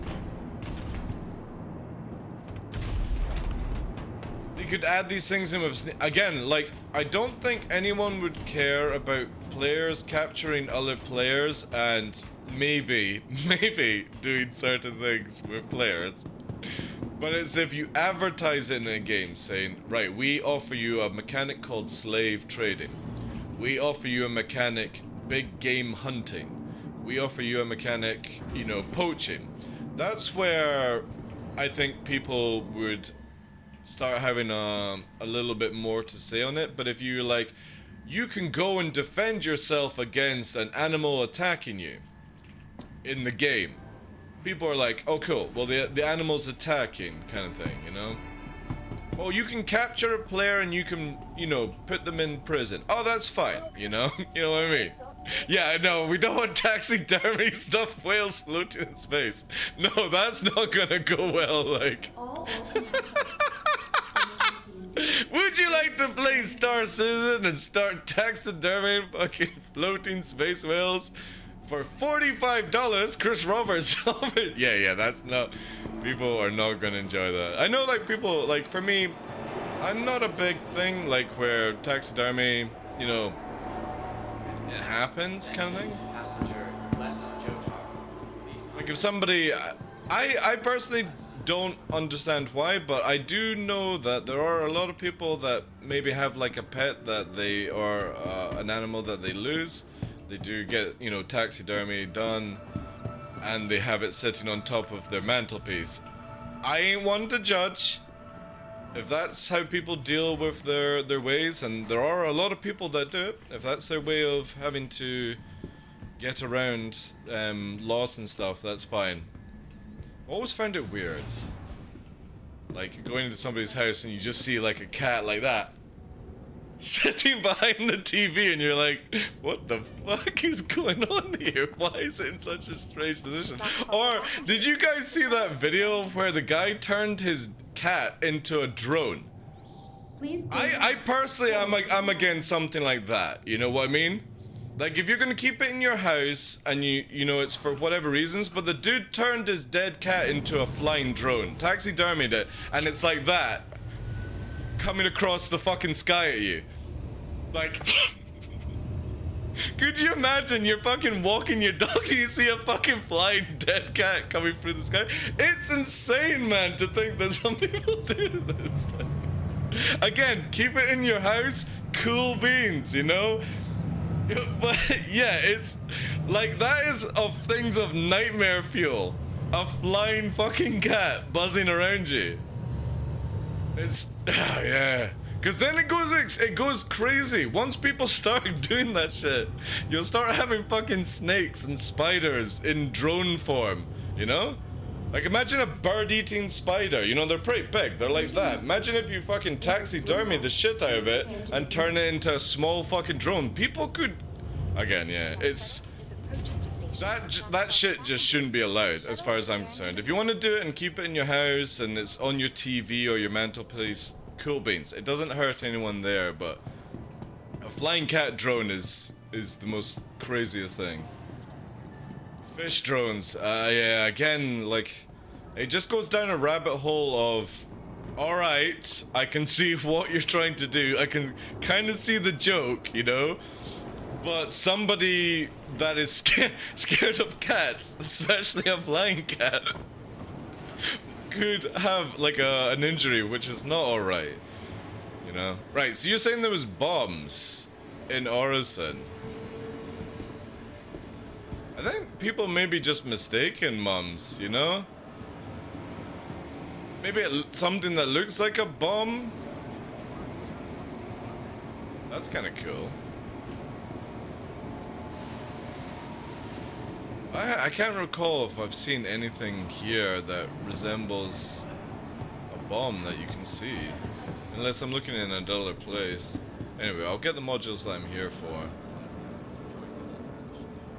No, funnily enough, I don't think it's America, Domatic with the flying drone. I actually think the cat drone, I think it's the UK. I'm pretty sure America might actually, like not allow something like that. But I think it's somebody in the UK that had it. Hey, Reformed. Jack's heart attack rates would go up like crazy, yeah. Again, it's a weird kind of way of doing it. I can see the funny side to it, but I also look at it that somebody could have a real panic attack if we started having flying dead animals as drones. It's just, yeah, it goes down a real bad rabbit hole. Tough Mudder, good morning to you. Her, Is it a good day, good day? Could you spare your thoughts about size 2 shields, endurance, and 317? I think they're fine, to be honest. They're fine. Every size 2 kind of ship just needs to start bringing a gunner with it, and it's good. If you're talking about where, like, you're against the weapons from, like, size 4 Talons, yeah, I think they're a little bit OTT right now, but we'll see how that goes.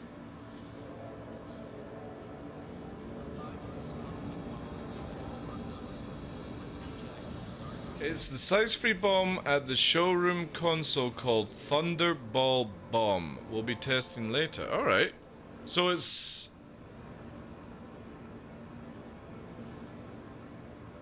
It's actually... Is it in this console here?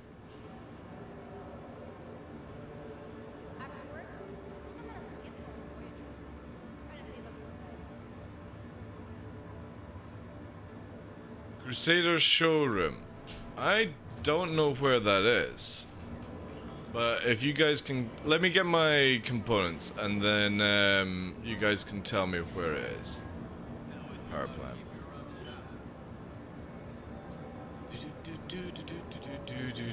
We'll go and have a look for it. I'm interested now. You have me intrigued. They're one for, yeah. All right, we'll go and have a look. You guys keep me pointed to where I need to go, and we'll go and look at these size 4 bombs. And we'll have a wee shot of them. Is it the... Yeah, there's these. 2 of these.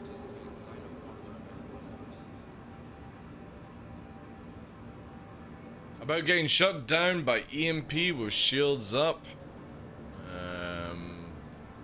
Do you have one shield down, though? Because you gotta remember that size 2 are now faced.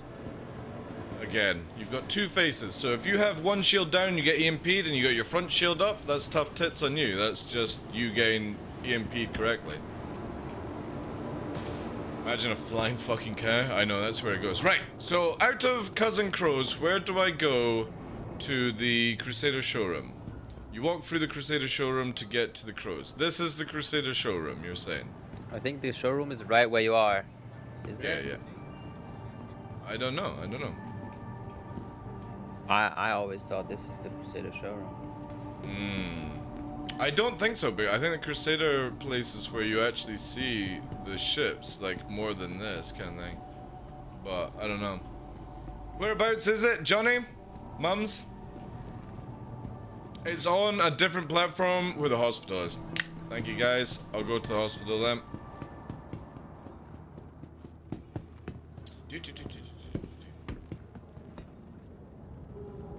The next shuttle is approaching the station. A little P, just don't get EMP then. Simple as that. I've not been EMP shut down in months. The next shuttle is approaching the station. Fit your ships out to not be EMP shut down. You know, there's many mechanics to get around that stuff. Another shuttle will be last call for passengers. The shuttle is preparing to depart. Bigger than your current shield stays, you get shut down. Again, if you have one shield down, you are getting EMP'd correctly. If you have both your shields at 100% and you're getting shut down, that's a bug. That's a bug. Which would then need to be reported. But if you have one of your shield faces down, you are getting EMP'd correctly, and that's how it's meant to work. And I have no argument against that one. But if you have both your shield faces up on size 2 at 100%, or even, you know, 50-50 what it is, and you get EMP'd and you're shut down, that is a bug. Transit to Cloudview Center. Roger. I'll go then. Saber can do 4. Very interesting. We will go and test them now, mums, if that's the case. If I've missed any chat, guys, make sure to @ me. It's always easier to go through @ TheDarkLaw messages instead. I'll quickly scroll up a bit. Approaching next station. Fez, welcome in. Welcome everyone. If you are following the channel, !8pro, get involved in the weekly giveaway for a Nomad and Quad, courtesy of CIG, who give back to the community on this channel and all channels. Right, so where do I go now, ladies and gentlemen? I've come here. So that is the hospital there. I actually haven't been anywhere. I don't think I've ever been across this bridge, to be honest. To be fair, I don't think I've ever even delved I think into it's this on the area. other side. Turn like 180 and then walk all the way there. That What? might be it. Oh, what, the Crusader building? Well, this See is that the big hotel. building in the back with the Yeah. sword? The sword? Yeah, look to the left. The Crusader symbol to the front now, where you are. Oh, right. I I was, see it. Oh, it's probably a desync. Like stream delay. Sorry. no. I was looking for a giant sword. But you mean the Well, actual it's logo? kind of a sword, right? Yeah. The logo is a sword. I was looking for a building that looked like a sword. Oh, I mean. Yeah. You never said the logo. I'm going in. I haven't actually been in here. I Same. don't even know this. Do I go I here? think this- Hello. I don't know. I don't know since when this is open. Yeah, this is okay. This is a new experience for me. The foyer. Oh, I don't know why they have that. Personally, when do you ever get into an elevator where the fucking buttons are the wrong way around? I know. Sorry that I'm not posting anymore. Setting up my new laptop. No problem, Ace. It's all good. Ooh. Play.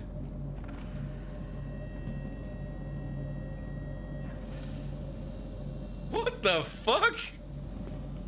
When did they add this in? Holy shit! That's pretty cool.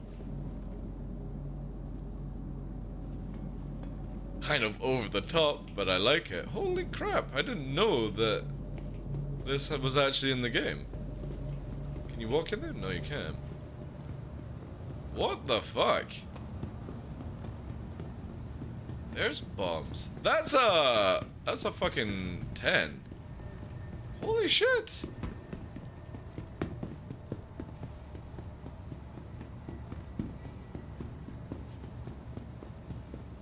Anything over here that resembles weapons there?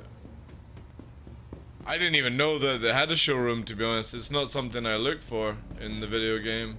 Like, I always wait for other things. It's like meetings and stuff. Like, you know, you have your own private booth. Right, where's the console, mums? Guess maybe like in the center here. I guess this is gonna be... Oh, can we see it? Interesting.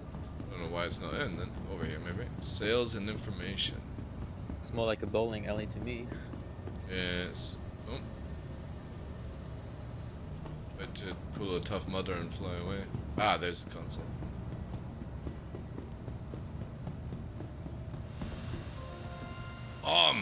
Let's have a look here.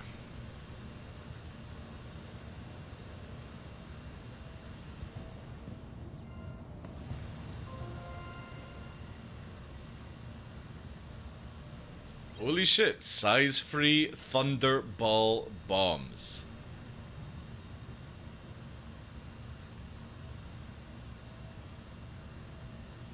Oh yeah.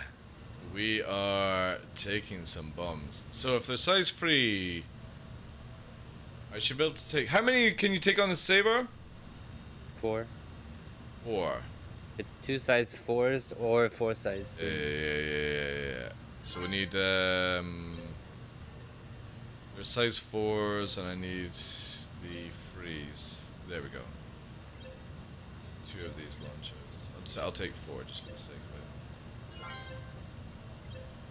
What other things can we get here? Oh shit, you can actually buy a size 6 fucking AD6B? Holy shit, man.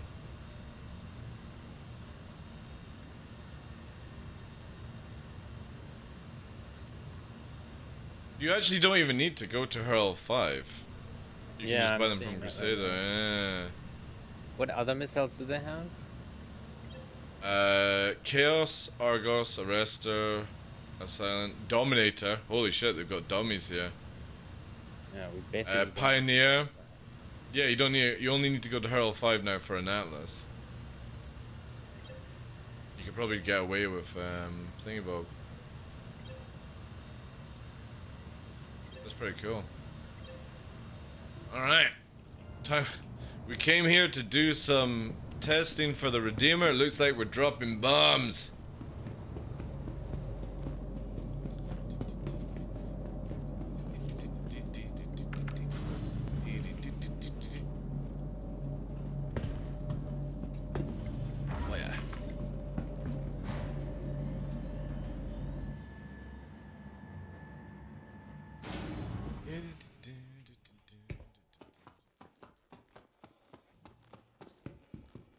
Old UI? Yeah, it's an old one. That's pretty cool. What other buildings are in this place now that I'm here looking around? Do we have... Is there anything over at Stratus? The feck... Can you jump here? Is that glass? It's awfully dodgy, like... I'm pretty sure the suicide rate in Orison is through the feckin' roof. That's why there's nobody in Orison. Because the suicide rate is insane here.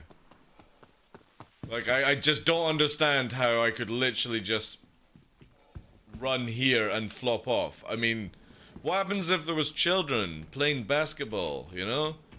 And they just fucking launch themselves that way. Like, it's so dodgy, this place.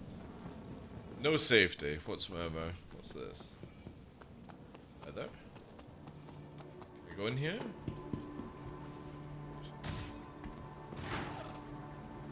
What is this? Oh, it's a food court! Holy shit! I didn't even know this was in the game. Splash splash. Doesn't make any splash noise. Oh, that's kind of sweet. Holy shit. Dude, did you know about this? With all the fucking food and shit? Yeah, I knew about that one. You knew about this one? But I think the Crusader one they opened later than the patch, actually. What? Why are there fucking guns in a fucking food shop? Next to children toys. Yep, that makes sense. Oh, cool, man. Hi, welcome. Yep, that's nice. Green shoes. They actually have, like, changing rooms. See, chat, this is how much I actually play the game.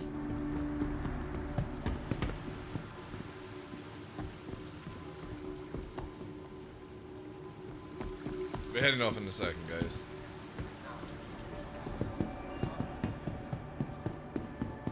It goes up even further.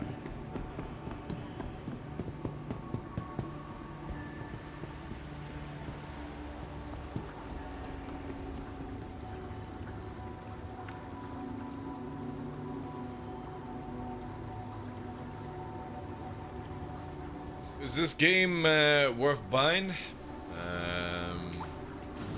Yeah. I feel it is. Wait your bar, yeah. There's guns and armor there as well, basic stuff. That's kind of cool.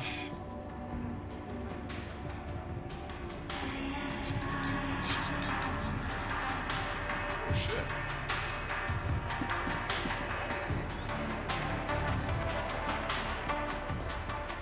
I never even took into account that it would have something like,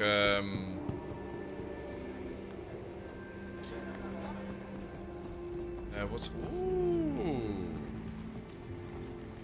Yeah, I actually like this better than the Microtech one, I have to say. And I do like the Microtech one, but this has got, like, nice color into it.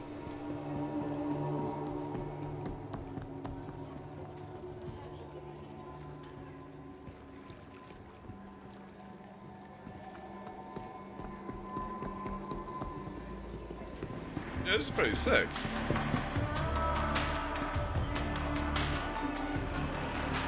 I like these. The little sunken bays.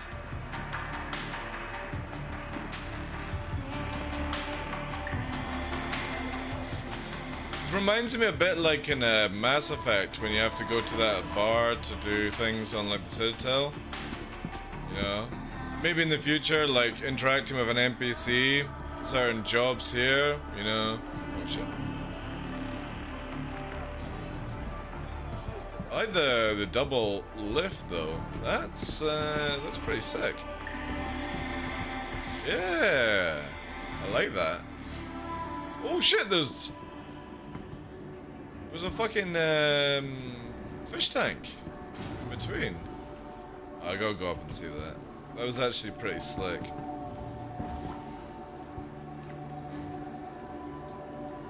Bit dodging the glass there. Yeah, look at this.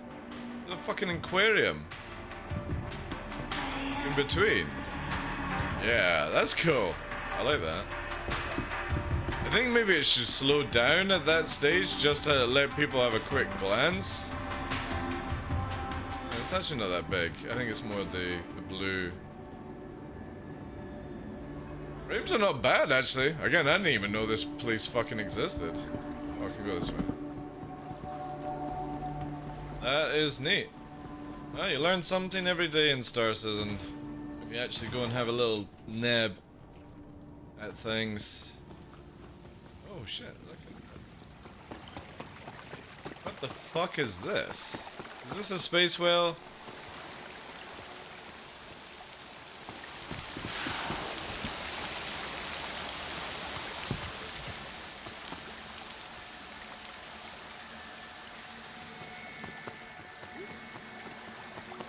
Yeah, I've never even seen this shit. I've been to Orson a few times, taking off, but I didn't even know this. What the fuck is this? Why is it so loud?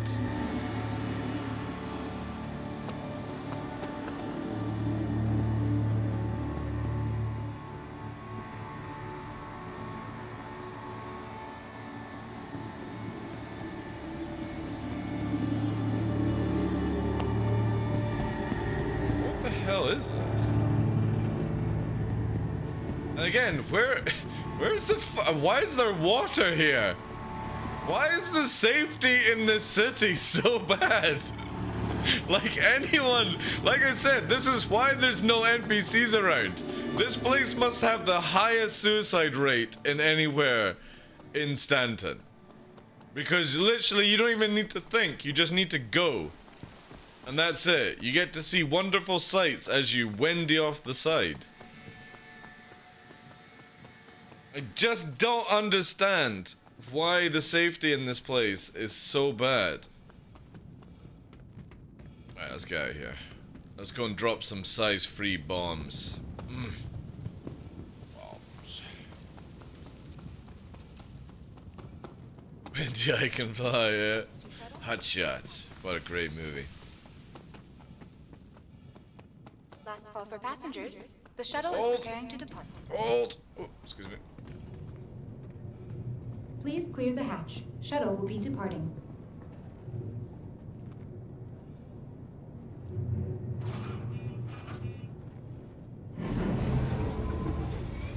Why is there always a weird person on a bus? Or a train? You always gotta have one, like, what the fuck are you trying to do? There's somebody that's been playing Elden Ring and they're about to zip somewhere. Hey, Citizen Cape. I haven't played in a few months, just wanted to know how they did the ammunition counts. It's still the same. You can get the Talon with the new ballistics. They're shit in space, and I personally think they track too well in atmosphere just now. They do far too much damage for what they do. It wouldn't surprise me if you start seeing the size 4s going the same route as like the Inferno, where you've got the ammo but you don't have the fixed assist, because it kind of makes the Inferno obsolete now with these the Talon and the Cartho all builds. They just do so much damage so fast, and you're in a light fighter format. Again, I just don't think it should ever be a case with that. Approaching next station. I mean, shit. It wouldn't be a fucking CIG patch without some form of cheese for people to use. Last call for passengers. Always the same thing. People complain about being Gladius Arrow meta, and then CIG bring out a new weapon, instant Talon meta, then they will get nerfed, then it'll be back to Arrow and Gladius. It's like, oh my god, here we go again. It's always the same shit. Just another day, another patch. Oh shit. This one's actually correct, is it? Our recently redesigned Crusader Industries. Ruin PvP mining? Well, they've not ruined PvP, it's just they always make it where there's a cheese so that the underlings of this game have their frills, I suppose.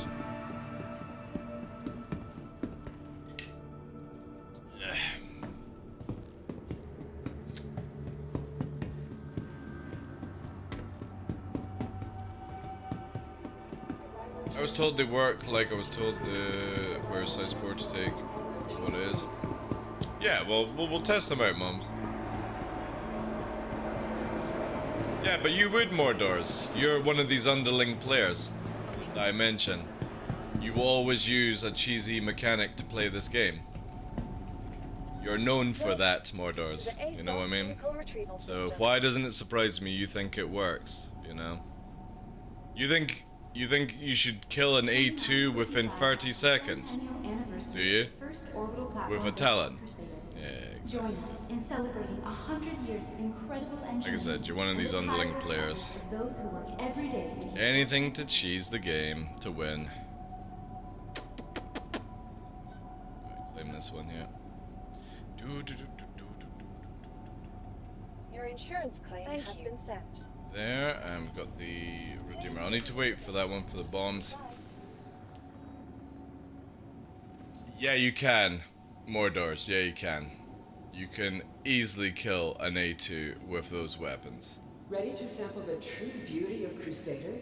From the You can kill any big ship with those weapons on a Talon or a Carthol far too easily, because it literally does near the damage of an Inferno. The difference is you have fixed assist, which makes it very easy to track. I have tested. Alright, did. Cool. I'll go with my testing over yours any day of the week. And you can easily kill an A2 with it.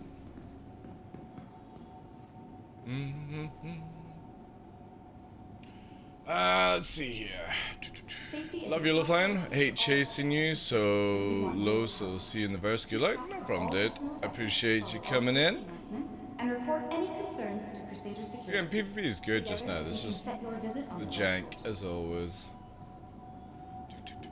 Sorry, I'm reading up chat, guys, just in case I missed anyone.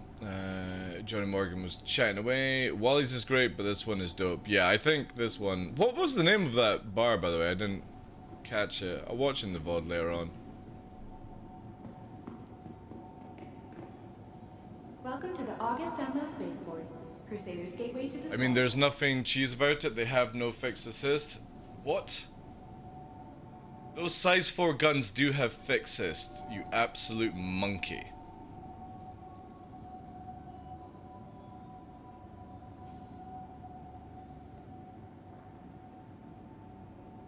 Alright, there we go. Like, literally, your testing goes right out the fucking window if you think those guns don't have fixed assist. The Genesis Starliner. Fuck's sake. And the highest quality parts to create one thing. A next generation passenger ship at a price to fit any budget. The Crusader Industries. Totally forget. I'll check the VOD, dude. I'll check the VOD. As it was meant to be. Contact your Crusader Industries. This one has one here.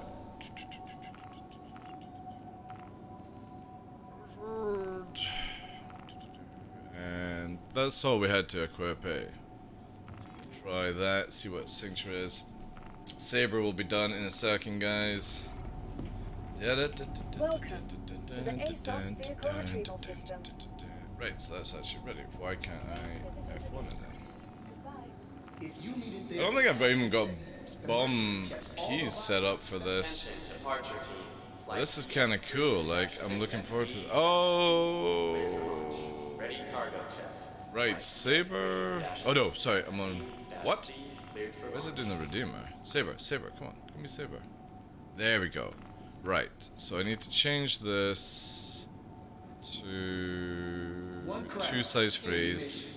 Crusader Industries proudly presents the Hercules. Oh. All-purpose tactical Can't put them in. Wait a minute, is it going to be on the 4s then? The Hercules excels. As the premier ship That off. it sets the standard for galactic Ooh. transport on a massive scale. So we can't actually fit them on the launchers.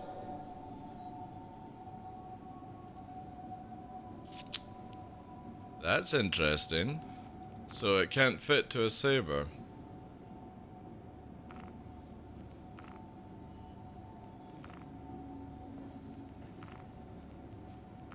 New visitors to Orison may sometimes find Ah, that's annoying. a mild sense of So what ship do they fit to?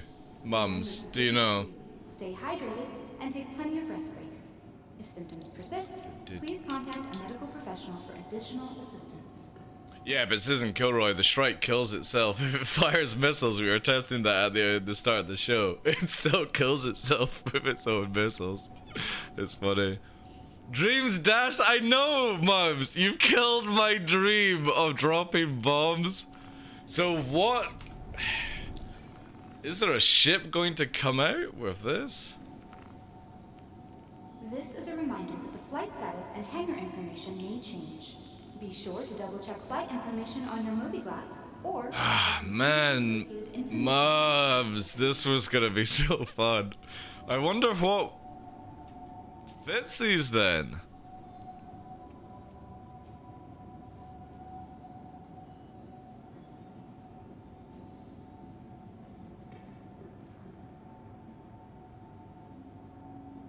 With outlaw activity on the rise and the threat of hostilities across the Empire increasing daily, we can find ourselves wondering where to turn. I don't think I know of any Airy star. bomb launcher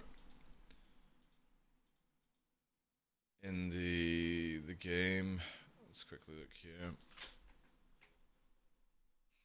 See if they've added anything. There's a bomber ship at the last ISCON with the 4 ships they showed off. Wasn't the A2 supposed to have smaller bombs?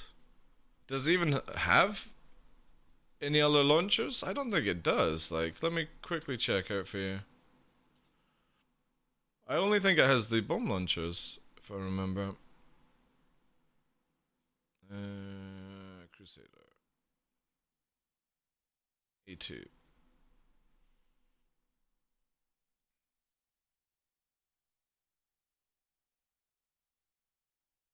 Yeah.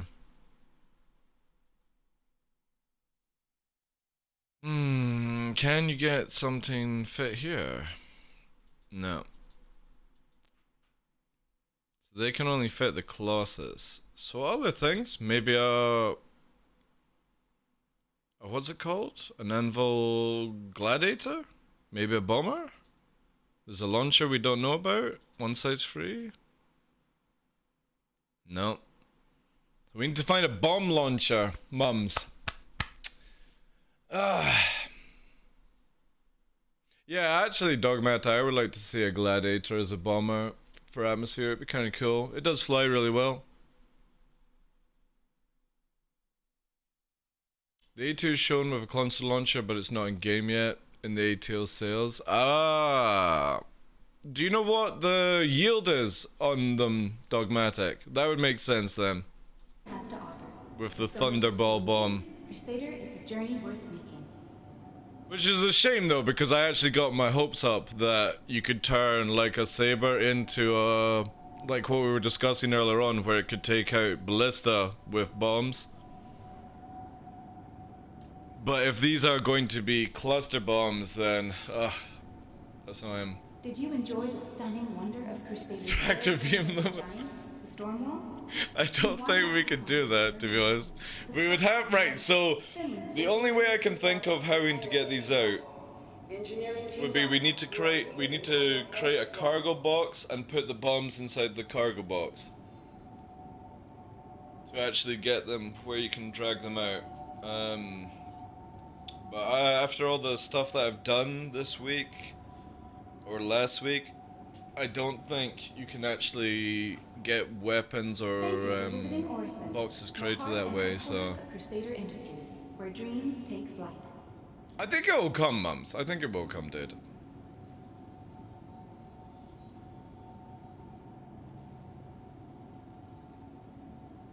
Because again, it might not look like this. I mean, this actually makes more sense with what Dogmatic was saying. What we need to do is go to Star Citizen A2 brochure or A2 sales page, maybe. Do they still have the sales page up for it when it first came out? Hercules, Herc.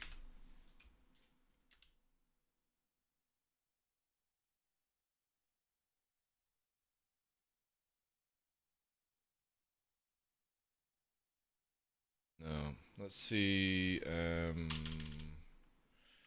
A2 or Hercules brochure.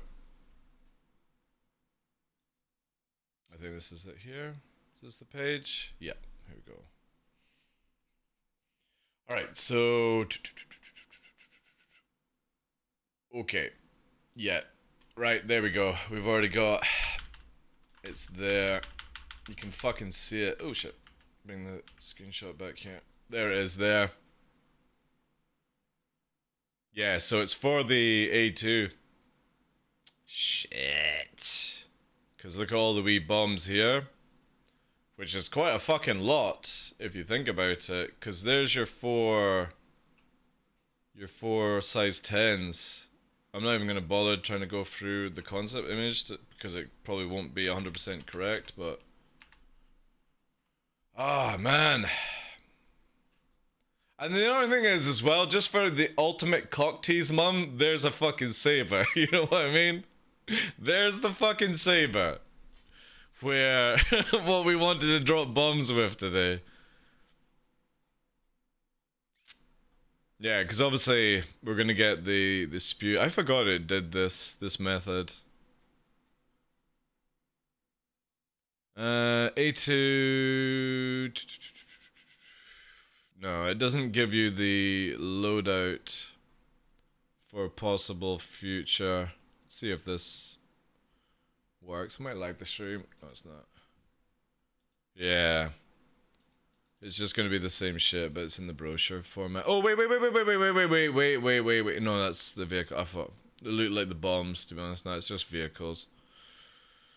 Oh!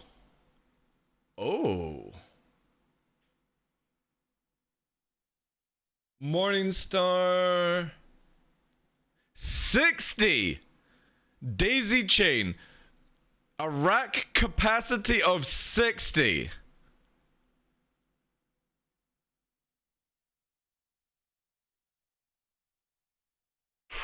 That's an expensive drop. Like they were like what, 3K a pop? So we need that brochure screenshot. Where is it? Where can I find this? And they said 60 per rack. Let me quickly download the brochure. Here and open. There we go. Right. So we got that image there. Might lag stream. Sorry in advance. Down. Oh no. Up. Yeah, here we go. This is it.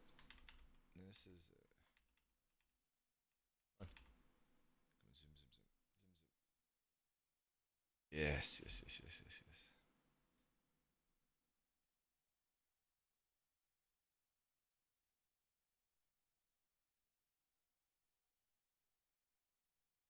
Config.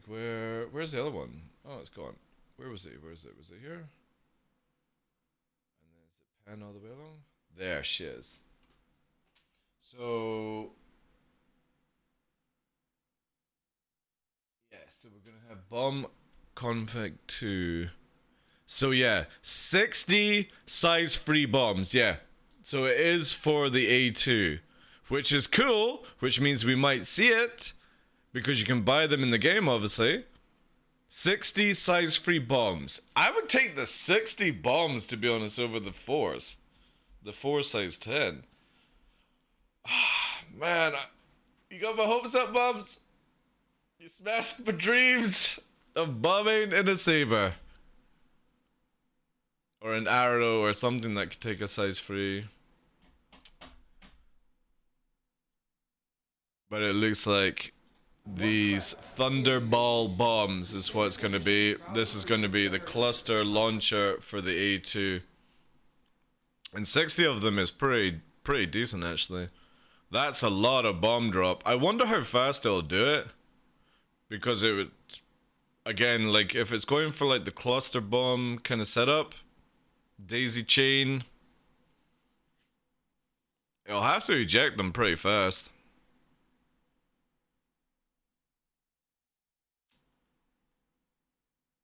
That does look cool though.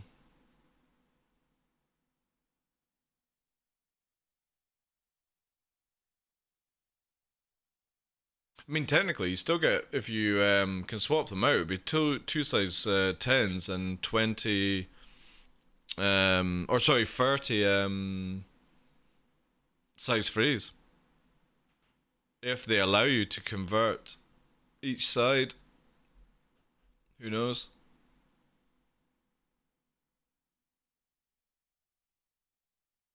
Yeah, definitely when that comes out, we'll need to play with it. Thank you guys for the info on it.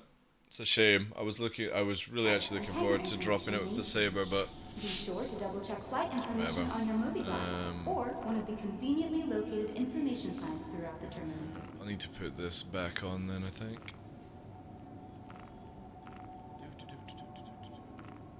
Just empty.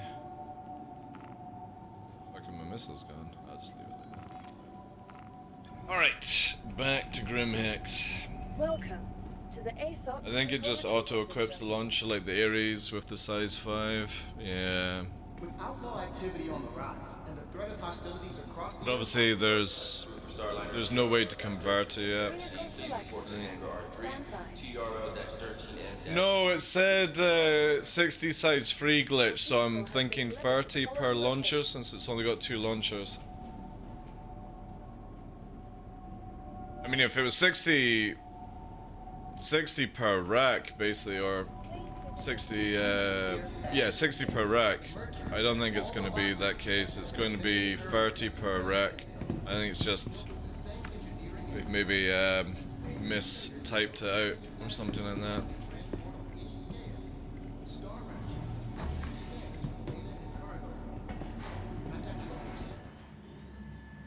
But yeah, Saber would be cool, Johnny, with Stealthfire Bomber, all that jazz. Where's Greg? Where's Greg?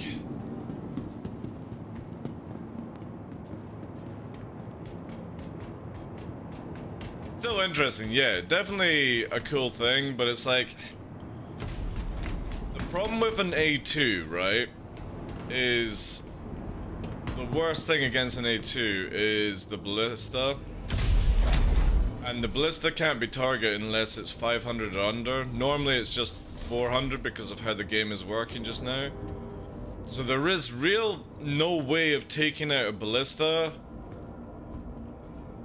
And depending on if they do the same sort of bomb drop mechanic as the size 10, it means that you can't just go up and just drop bombs and cluster from distance. These bombs get really... The higher you go up, they just go so slow and they're like, fucking falling down and shit. So... yeah.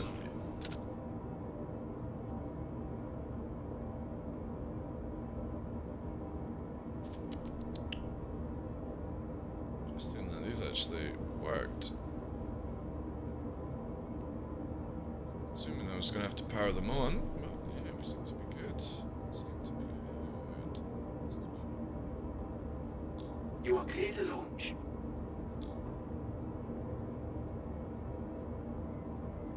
Oh, good. Here we are.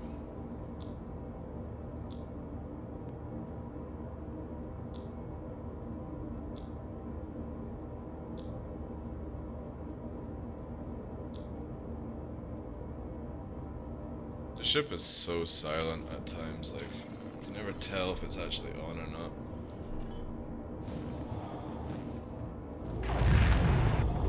Alright.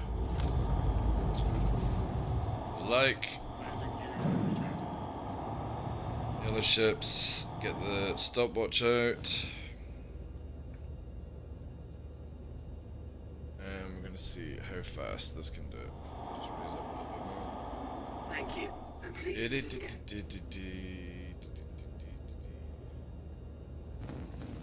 Alright, we're ready.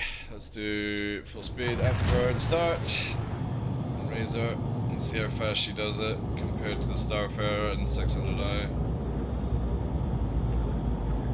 The thing with this is it has a lot smaller tank.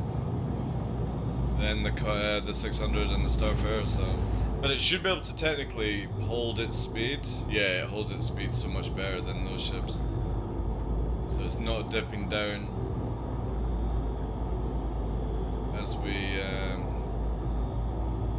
increase the angle. Yeah, it barely goes down.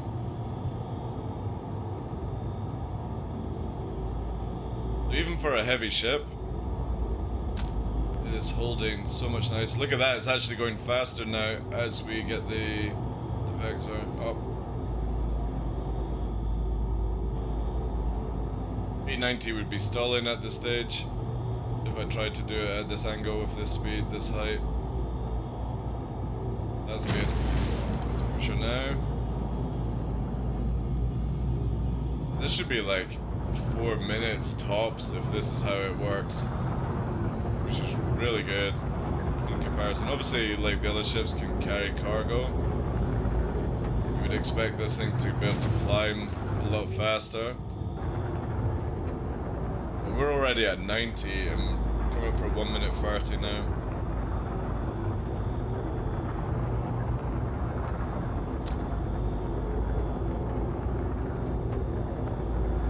Yeah, it doesn't stall out as well. That's really nice. So the 600i and the Starfarer can stall out if you push to 90 and it doesn't have the speed. It'll just start going down the way.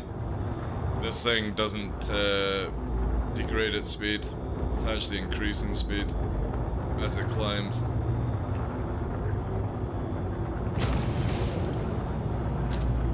Yeah, this is gonna do it in 4 minutes, if that.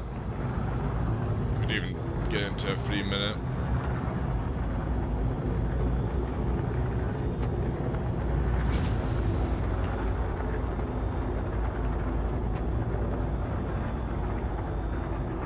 I walked in 22k to snipe a bounty hunter from a tank and a ballista, took out most of the crew. Best gameplay I've heard. What, snipe as in FPS snipe? Or just... she had the marker snipe? What do you mean, mums? You talking about like sniping them? With personnel weapons?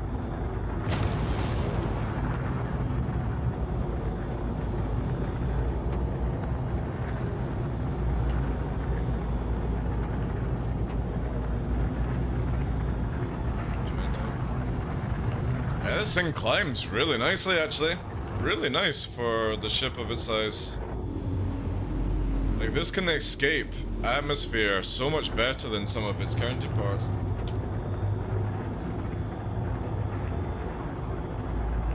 Three minutes 15. 20 to go. Yeah, under 4 minutes to get out of Orison in a Redeemer. And she is quite a heavy ship.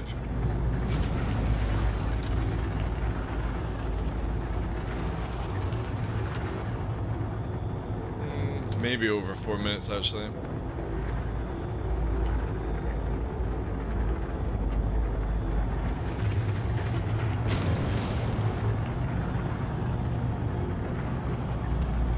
Minutes 20, I think.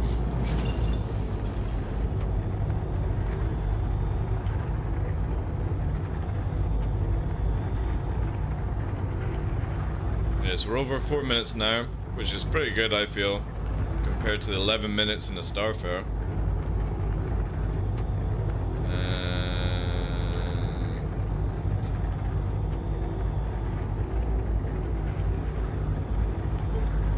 There we go. 4 minutes 17. That's not bad. 4 minutes 17 to raise it up.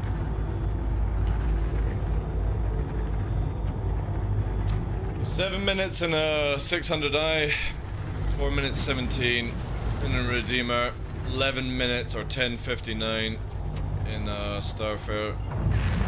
I don't even want to know what a Reclaimer does, like, ugh. That's gonna have to just go fucking VTOL up.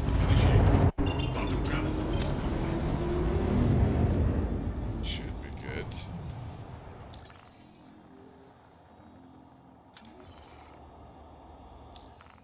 Okay. Ugh, map's gone. Hello, and thank you for contacting EDL. EDL.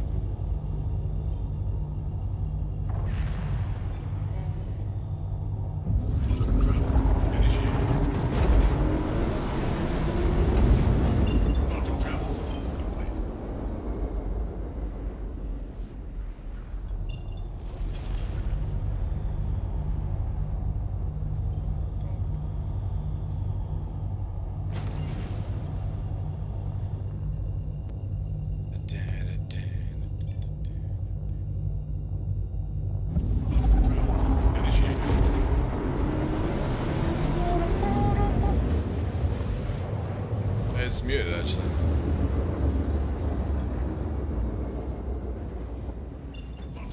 Alright, cool. And if he's struggling to get in the server again, let me know because I'm gonna... Oh, you've left it, you little shit. It's already left the channel. Fresh, once you've done it, let me know. I'll swap servers so we can get everyone in. And we can try this knockdown again. They finally put the Redeemer in the game? I don't know. To be honest, Mr. B, I own a Redeemer, so I think they have. I think you can buy the Hercules, the Ares, and Redeemer in the game. I'm not 100%. Oh, fucking Grim Hex has gone for walks as well. Ugh. Shit. Alright. We're doing this then. We're doing this way because Grim Hex is invisible. I'm not 100% sure what's actually gonna happen here.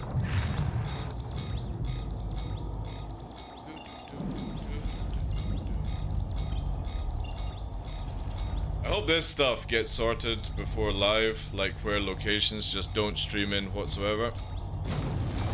It's kinda cool.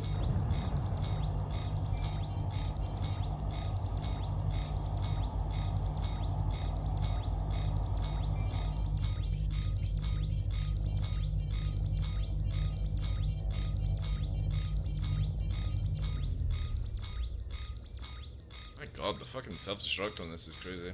Hi, I'm Virus, welcome in. Not the Ares yet, but they're meant to be, aren't they not?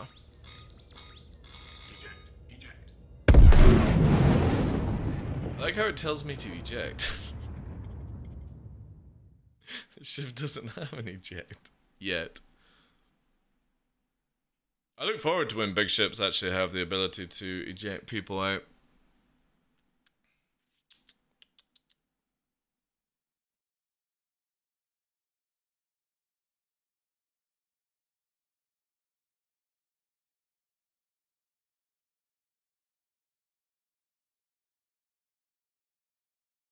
Will it spawn me at Grim Hex, or will it put me somewhere else?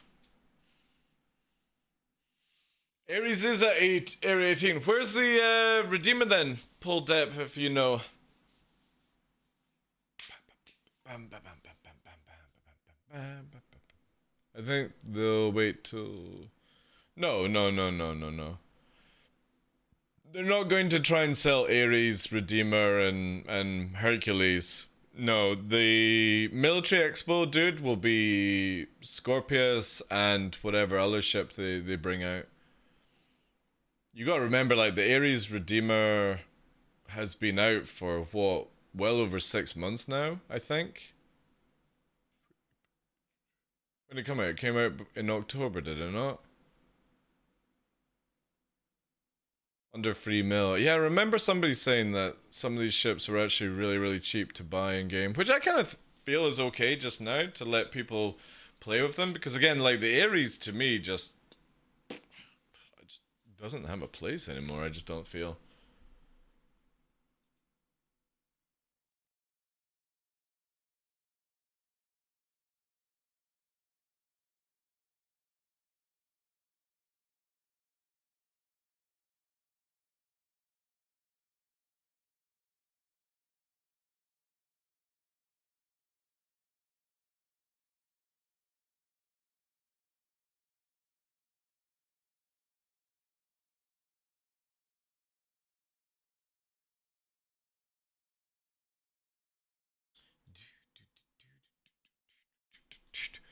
Why don't you like the Ares anymore? Because it's just memed, right? So when the Ares first came out, we had fixed assist on the guns. We had the Ion that did very big alpha and slow rate of fire. You then got them changed where the Ares doesn't have fixed assist and the Ion got turned into some sort of weird cannon stroke repeater kind of ship. And with the changes in free 17, size 2 shields have been turned back into faces. So you don't have bubbles right now. You have 50% of your shield on the first quart or first half of your ship in a half bubble, and you have the other part of your shield in a half bubble at the rear, which means that obviously there is a full shield 360 around the ship, but you can lose 180 depending on the front or the back, which means that because the Ares is very slow to turn, the moment that you've got one side of its shield down, it's pretty much, it has to disappear at that stage. You also have these new weapons for the Talon, and they can fit on the Cartho all, the Hurricane, Nose, Vanguards, all these guns with the new Raiders size detected. 4. Welcome. Hey, Enjoy Yannick, your thank you very much stay. for the raid, dude. I appreciate that. Welcome in, guys. So you have this new ballistic gun that has 1950 ammo. It's really good at killing big ships. It's crap at killing fighters, basically. It's designed to kill big ships, but I feel it's because of the ability to just hold the trigger with the platform that it fits on. It decimates big ships, which is technically what it's designed to do. It just does it far too well. Where if you have, say for example, 2 Cartho-Alls, you can melt an A2 in seconds. In seconds. And because of the platform of the Cartho-All or the Talon, it has high agility to move out of gunfire flak, because they've also nerfed the rotations of turrets, where they don't turn as fast. So they've taken away desync, right, which is incredible. They've nerfed the speed of turrets, but they've made these 2 ships have incredibly powerful weapons against bigger ships. But then you can also go down even more down the rabbit hole, where you can have a Hammerhead with all its turrets with these guns, which means that you melt an 890 in seconds, which is, again, I just kind of feel it's a little bit over the top. Yes, you would have to have a Hammerhead with 7 gunners, but if you have 7 Cartho-Alls, it's mental. It's absolutely mental. Group flying is amazing. I know, Yannick's really good. Thank you very much for the raid, guys. Welcome in, everyone supporting Yannick in the raid. I appreciate that. So good big ships should be good. Yes, exactly. Food for small ships. They should not be food for small ships, mums. No, they should not be, dude. Like, that's definitely a bad way to look at it. They should not be food for small ships. I'm sorry. You literally take away the ability to have big ships on the field if 1 or 2 light fighters can instantly vaporize them within mere seconds. That's not good gameplay at all. The size 4 new ballistics, Cauldron. They have 1950 rounds. They fire at 700 meters a second. They do pretty decent damage. It's the fact that you can hold the trigger and not let go of it. Now, they're shit against fighters. They're shit in space unless it's a big ship or it's not moving at high speed. We're talking about atmosphere, where, again, they literally melt the big ships right now because of, you know, no armor, no real HP values and stuff like that. So for me, I personally feel that it goes away to where we're trying to get it back to where more ships are able to be brought in the field. And again, it's up to how people look at the game. The mentality I have is 2 small fighters should not disintegrate an A2 in seconds. It should not disintegrate a Hammerhead in seconds. Yes, you could have the argument of these ships should have their gunners. You're talking about putting on a platform that has the highest rate agility in the game. The Talon and the Cartho all move leaps and bounds in atmosphere over certain ships. And again, we're not talking about killing fighters. I don't care about that shit. You know, light fighter versus light fighter, however you want to play it. We're talking about the fact that you can literally disintegrate big ships. They should heat like XGSs. I completely agree, dude. That would be amazing gameplay if all weapons... And then put up ballistics for like size 3 mums and cannons. Make it where ballistics have loads of ammo, but they overheat like the XGAs. That would be amazing, dude. I would love that. The biggest problem is we were so close to where you could bring in bigger platforms to fights, and now you can't because of these size 4. And the funny thing is, everyone that says different to me is all doing this nonsense where they vaporize fucking 600s in 10 seconds flat. 2 of them can melt an A2 in under 30 seconds. You know what I mean? And again, I'm not talking about fighter versus fighter gameplay. I don't give a shit about that. I'm talking about that there is no point in bringing in bigger ships into atmosphere anymore to fight. There's just no point. It doesn't serve a place now. Why would you bring a hammerhead in when you can just bring 7 talons? Like, or 7 Carthals? Why would you bother with these ships? So we're going back to where we were having to not use these ships because the C-78 made them useless in 3.16 and 3.15, where you could literally shut down all the modules of a big ship with those broken guns. And now we've got that fixed, but we've got a gun that literally disintegrates them in seconds. And that's my only beef with it. I have no problem people using these weapons, but it's just literally, it makes it back to the same point of you now have no need for any other ship apart from that. You take your arrows and gladius meta into space, and then why bother bringing the Ares or the Ion anymore to kill big ships when you can just bring like 2 Talons and it'll do it much better, and you won't die in your Ares, so you won't die in your Talon with them, you know? Even the Carthol is amazing with that kind of shit. And I just hate cheese in the game, and before anyone says they're not cheese, they are, because oh, the fucking game's gone, shit.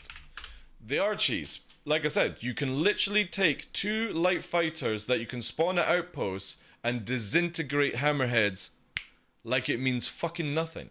That's not good gameplay. Hey Jack, how you doing, Chief? I was gonna send you a DM, dude. I'm 18 days in and I don't see any VODs on YouTube channel number 2. Where you at, boy? Where you at? You know? Probably busy with college and stuff. Yeah, we are Star Fox, yeah.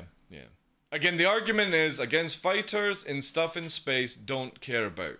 But in atmosphere, and we talk about even in yellow atmosphere, on like a Vanguard, 2 of them on a Hurricane, 2 of them on a Redeemer, 4 of them on each turret of a Hammerhead, 2 on Talon Carthol.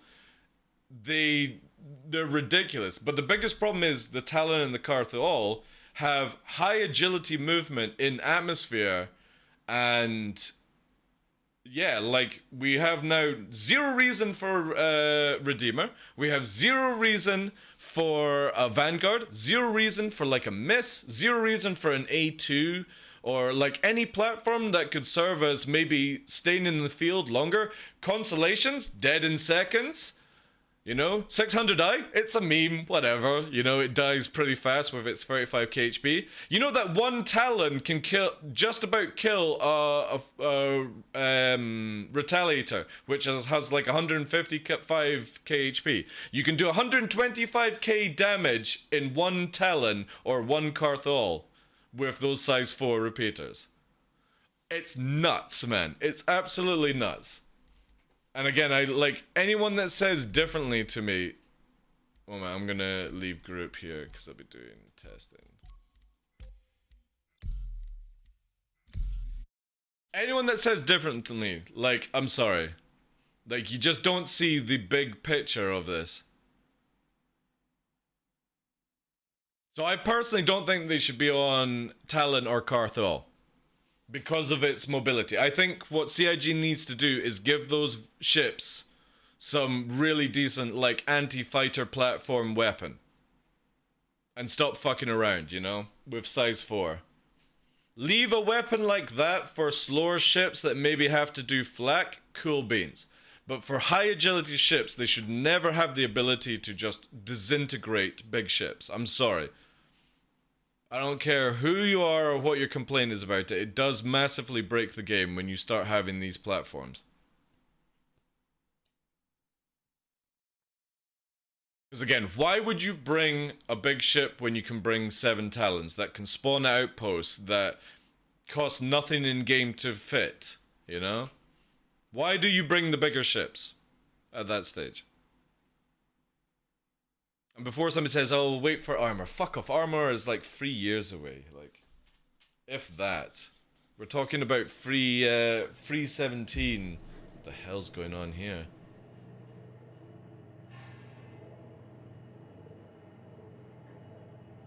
I'm pretty sure I'm going to spawn in a bed.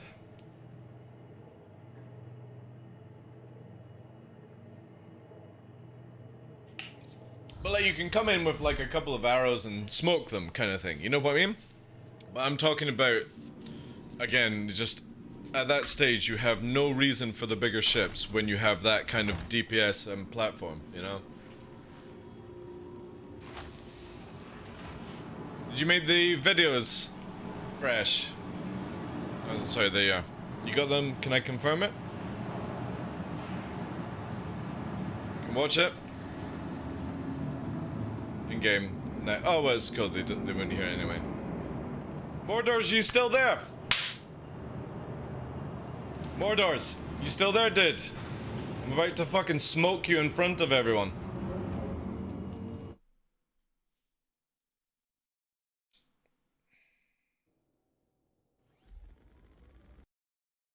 Alright. C2 Hercules. C2 Hercules. Cartho all. Ballistic rounds. 41 seconds. The C2 has no different HP. Or sorry, the A2 compared to it.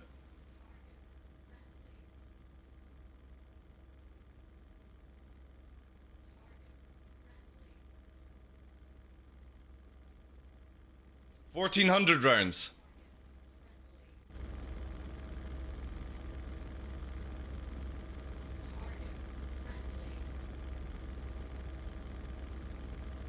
See how many it pops? Still got 1,117 rounds. You could kill another fucking Hercules with one Carthual. And people say this is not fucking, you know, this is what it's meant to be. I'm sorry. I am fucking sorry. One ship should not smoke a big ship like this. 2 or 3, sure. You know what I mean? We start going into upscale, but we're talking about one fucking Carthual or one Talon can smoke a Hercules like it is nothing. You can kill 2 Herculeses beforehand. I think they need to go with ship design for ballistic amount. Well, again, like you were saying, Mums, if they had stoppages, you know, like the XJ1s, you know how if you hold the XJ1s, it times them out? That's all they have to do, dude. You just make it where you can't hold the fucking trigger. So before anyone tells me that this is how it should be in the game, fuck no. Because again, why do you bother having the bigger ships if one ship can smoke it in this speed? And yes, it's not moving. Yes, there might be gunners to prevent it and stuff like that. But seriously, how often do you see a fully crewed fucking hammerhead? I've not seen a fully crewed hammerhead in a very long time. Because people just don't want to use them, you know? You bring an A2 to drop bombs and this motherfucker, 2 of these are killing it. This is 40 seconds to kill a Hercules with 1 Carthol. You bring in 2 Carthols, this thing's dead in 20 seconds. And again, it's the fact that with like Talons and stuff, you can spawn them and stuff. For no-brain fights. It's what it is just now. And again, against light fighters, before anyone freaks out, against light fighters, atmosphere, all that stuff, whatever. You know what I mean? I'm talking about the fact that you literally take away any chance of us having big ship gameplay. Because if somebody turns up on a hammerhead, you just have the same group flying around in their arrows, go and get or just be in talons, and they just go, oh look, we're able to fucking fight against arrows because we're better pilots. Oh look, there's somebody bringing a bigger ship and they get fucking dead, you know? And it's just stupid to put it on high agility platforms. Then we're gonna bring up the other video that Fresh has kindly done for me.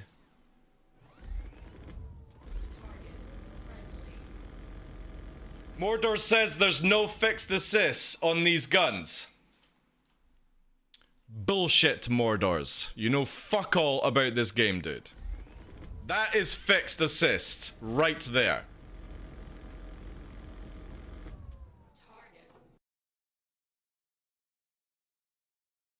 Fucking clown watch, I swear to God, man. Gotta slam them down because I'm sick and tired of poor people testing this fucking game, like. So the guns do have fixed assists, and one ship can kill a fucking Hercules. And the clown goes, what does he say? You can't kill an A2 with those guns. Really. I have tested. They don't have fixed assist. They're like the Ares. Really. Alright, cool, dude. Cool. I feel like this time to kill should be reversed to maybe the Inferno.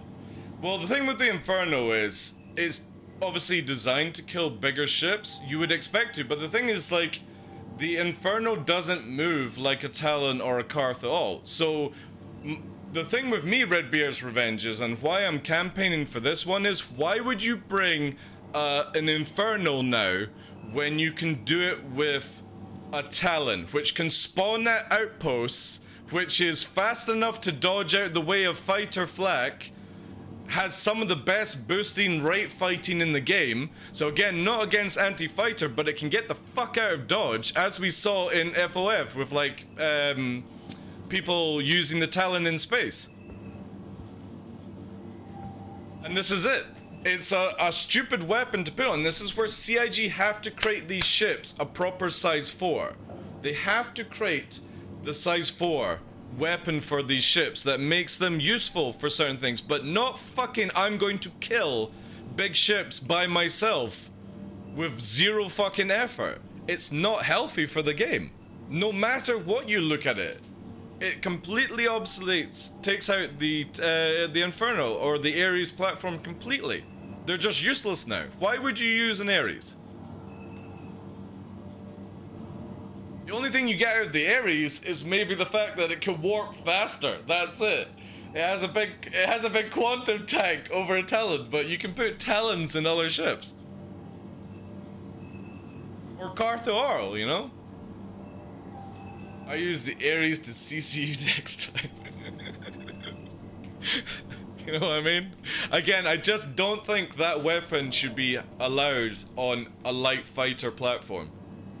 I think CIG should develop a weapon that works for those ships. Maybe anti-fighter flak. You know what I mean? Like the size 4 Rhino, for example, and the attritions are really, really bad for that kind of stuff. So I can understand why pilots would use these weapons. But again, it breaks the game. It creates a very bad loophole. No, it's not to do with the ammo. I mean, you could disable the ammo, but you've got to remember, Star Fox, it literally one Carthu all, which no one in a gunner seat is going to be able to hit, because it can just move away and come back with full shields and stuff. It's very, very agile in all atmospheres, unless it takes big damage. And the same with the Talon. The Talon is different though, where it doesn't have the push to get away from certain things as easy, but obviously it has the smaller profile. Both ships can be quite easily damaged by things, but we're not talking about dogfighting. We're talking about the fact that you have no reason to bring a big ship to fight big ships. You just literally bring Talos and Carthoals. That's it. We're back to just literally fucking fighters as per usual in this damn game, and it's so boring, man. So boring.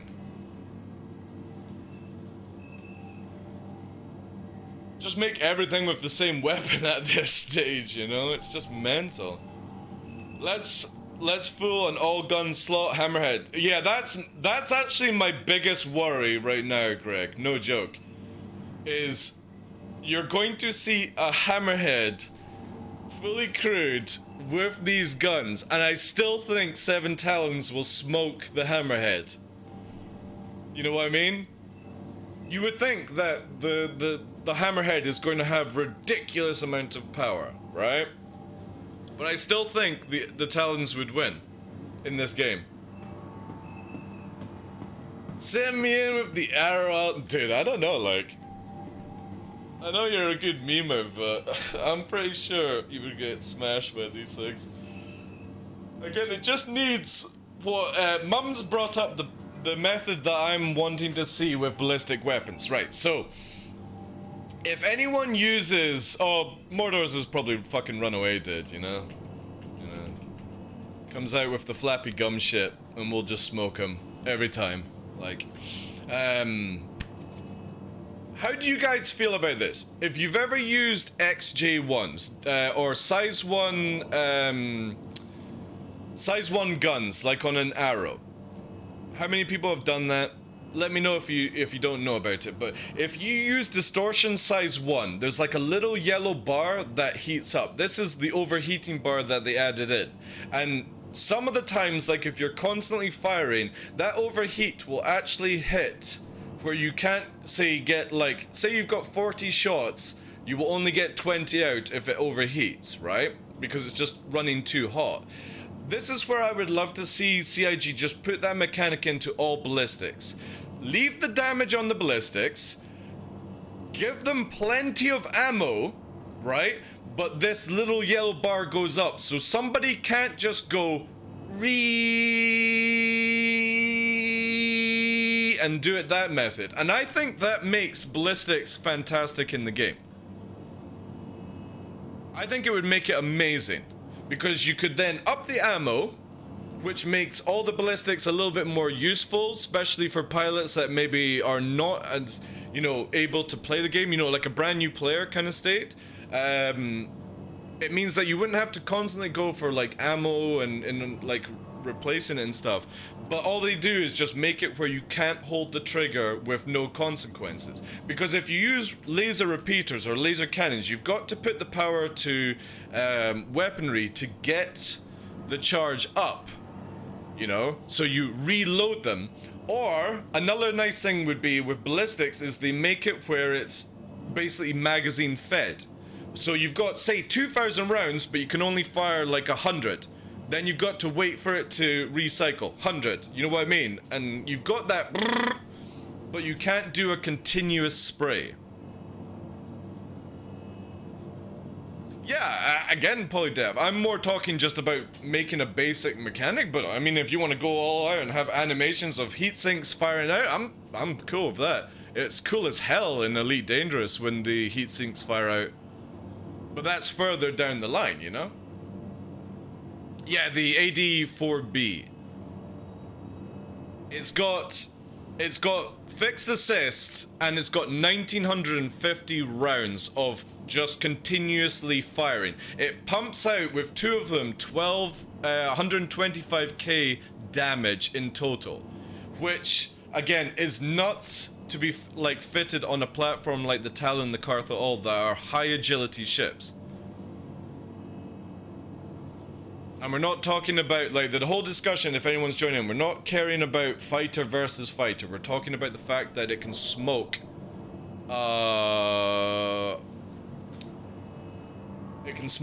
Hercules in under 40 seconds. One Cartha all can smoke a Hercules from full shield to dead in 40 seconds. And the sad reality is still have enough ammo to do another one without having to rearm. It can kill a Hercules by itself without having to rearm. That's, I just personally don't think that should be in the game. Because I would like to see people actually being able to bring in light fighters, big ships, and the big ships fight each other, the big ships fight bigger ships, and then you have the light fighters, you know what I mean? Well, everyone's that whole Star Wars kind of Star Trek situation, where you've got your flying fortresses coming in, you got your Spitfires and your Mustangs all kicking it off and stuff like that, instead of everyone is in a fucking light fighter going, oh, there's a fighter, there's a fucking big ship, there's a fucking fire, there's a big ship, you know? There's just no like feeding ground kind of thing, you know what I mean? And Mums unfortunately said, you know, what did you say here, Mum? So I've got it 100% correct. Because I don't agree upon this one. Big ships should be good food for small ships. And I'm pretty sure Mums is memeing, but I don't agree to that at all. I do not think one fighter should be able to kill a big ship at that speed. Well, again, I'm just wanting a simple balancing mechanic, Redbear's Revenge. Like, Yogi and the team can do a whole different ballistic mechanic in the future.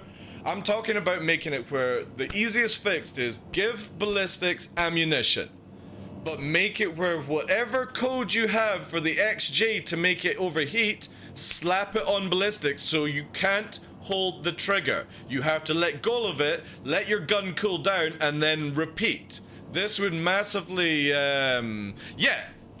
There we go with what Mum says. Not 1, but I think 4. Completely agree.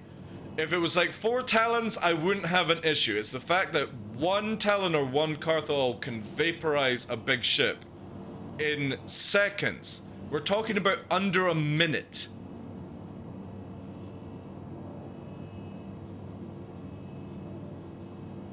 The Inferno has 2... Yeah, well, the Inferno is completely useless now. You would never use an Inferno if you can use a Talon or a Carthol. You might be able to survive a little bit more and stuff like that, but...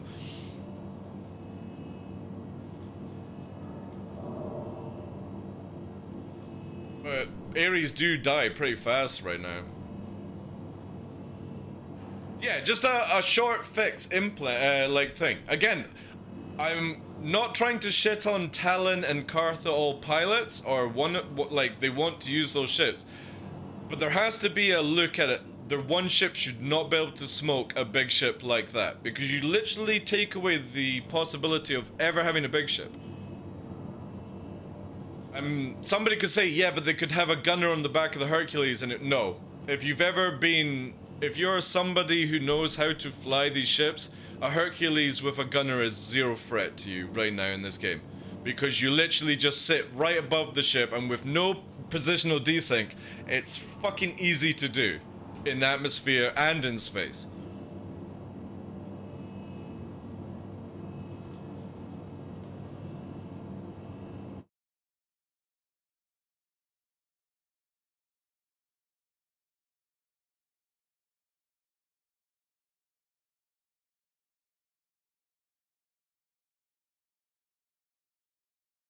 So I'm just reading some information here.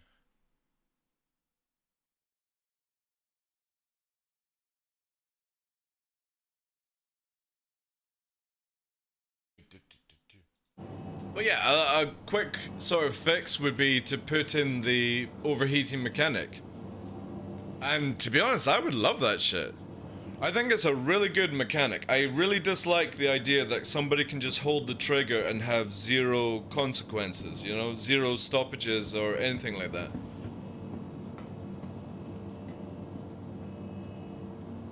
Because my biggest worry is that we just go for another 3 months of nobody uses constellations or, you know, hammerheads or anything like that for a war zone. You just literally have swarms of Talons and Carthols, and it's like,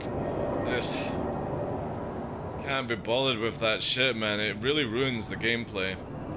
Rip Hurricane. Scorpius is dead. Like, if this weapon is in play, Scorpius is dead. It's just a meme at that stage, you know?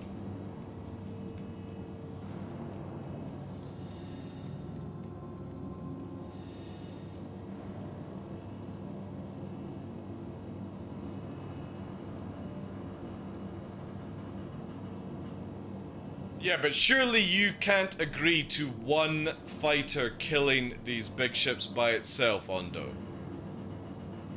Even if big ships have escorts and gunners, it should not have the potential ability to do that, dude. And even if the game is in a weird balancing state and they're working on time to kill and stuff like that, you cannot have one fighter shit on everything in the game.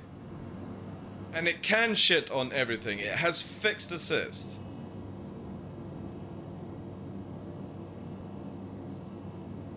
A test like this is not a valid test in my eyes. What?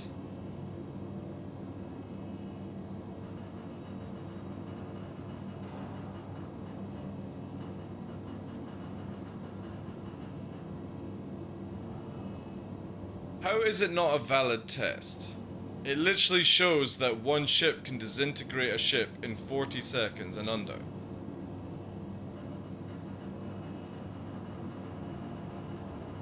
Because you're literally putting different variables into a testing. You're now saying that the ship has to have escorts and all that jazz. And that's not what we're talking about.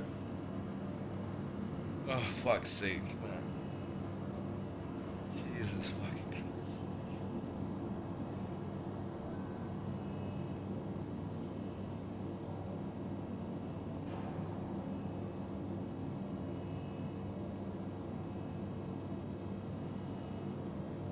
Then just take two and half the time. I know. This is where the memes start happening, like where people don't see the problems with this one. We're literally showcasing that one Talon can disintegrate a big ship by itself. You start bringing 2, 3, 4, 5. There is zero that anyone can do against this. Zero.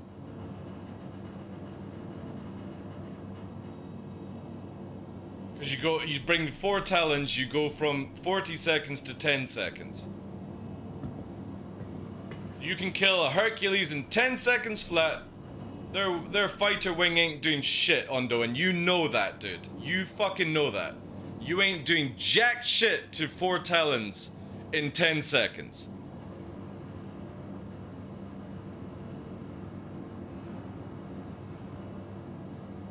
Dude, you and 3 arrows are not killing fucking 3 Talons before it smokes your fucking A2. I'm sorry, dude.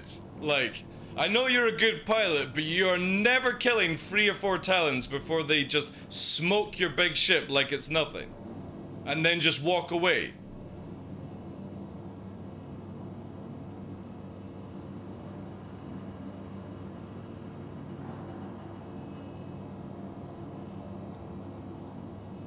Day 1, I couldn't get the assist to work. I guess they fixed it. Well, on the ballistics. Mums. Not about killing, it's about defending the cargo. What?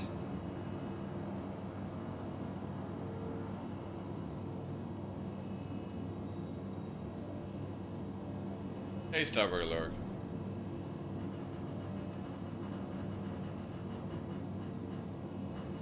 Defending the Herc. Again, dude. You have a Hercules full of cargo, and say, for example, you have 5 arrows, and an opposition team just wants to shit on your Hercules. You will not kill their Talons before it disintegrates your Hercules at the speed of these weapons firing. We literally proved that one ship can kill it with half the ammo in 40 seconds. You take in 4 Talons, it dies in under 10 seconds. Your arrow pilots are never going to be good enough to smoke all that in 10 seconds.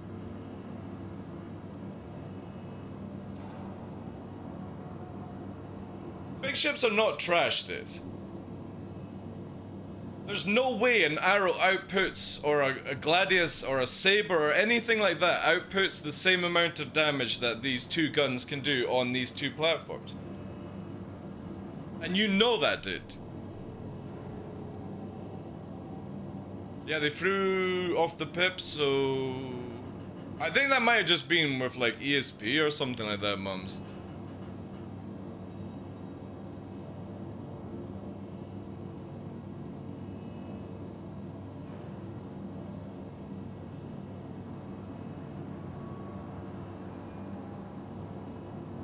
It's the new, what are they called? The, AD something or other. They're like, you can get them in size 5 and size 6 versions.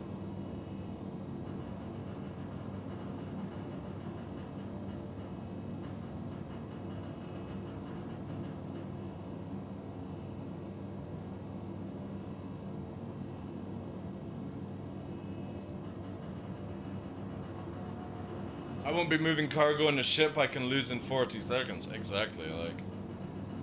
What are you gonna do? You're gonna have fucking 10 arrows to stop that one fucking ship from just moving around.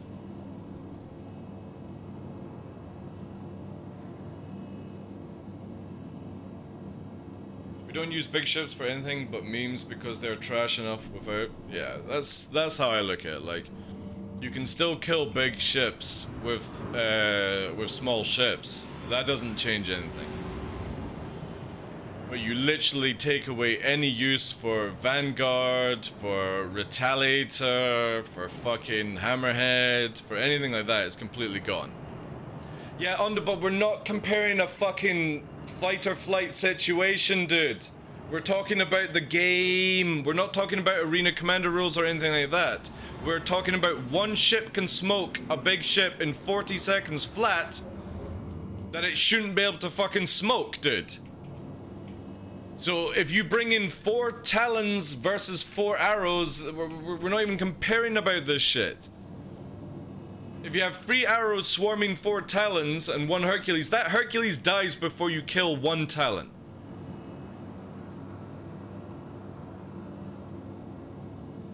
Because missiles are shit, and they can outfly an arrow easily in a rate fight.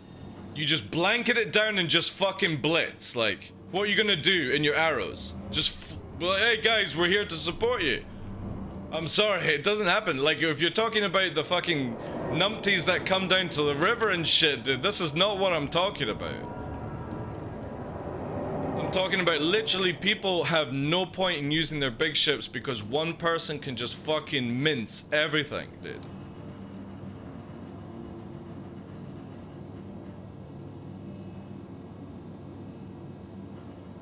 Cargo moving won't even cover the cost of the arrow's fuel.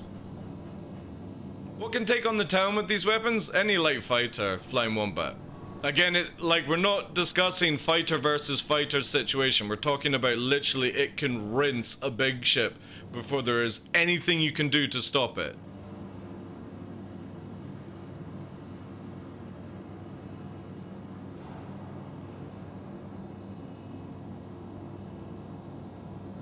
Yeah, but again, I don't want to get into the discussion of fighter versus fighter. I don't care about that shit. I'm talking about one person in a Talon literally can mince somebody in a Constellation or a fucking Caterpillar within split seconds. And there's not a goddamn thing you can do about it.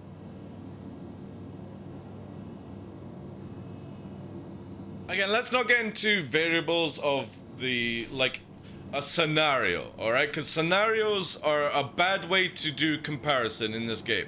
It's like, what if I had 10 fighters versus your 4 Talons? Alright, that's amazing! But we're not talking about comparison to fucking fleet setups and what you should do. You've got a medical gown on. It's cold out there.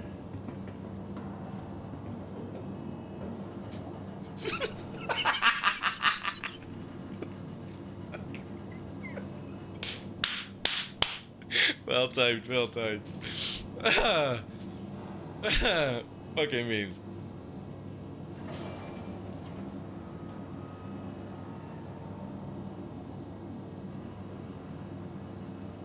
It's showing... Oh god, Ondo, Jesus Christ.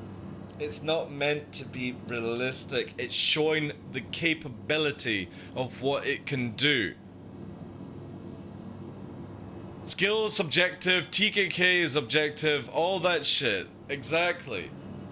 We're not talking about fucking realistic testing. We're showing that literally one small ship can smoke a big ship in 40 seconds, dude. You don't think that's wrong? Like, not even a fucking Inferno can do that, dude. Well, maybe I actually could. Ion can't.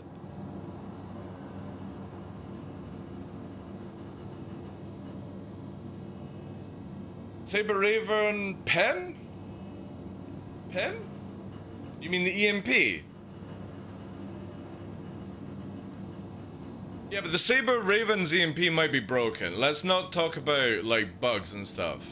And changing things out.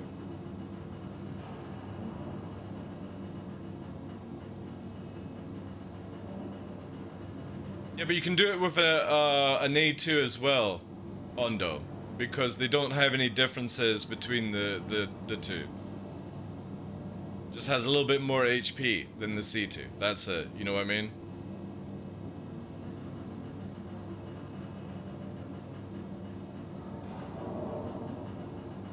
I think because this is the second report about EMP, maybe the Saber Raven's EMP is there.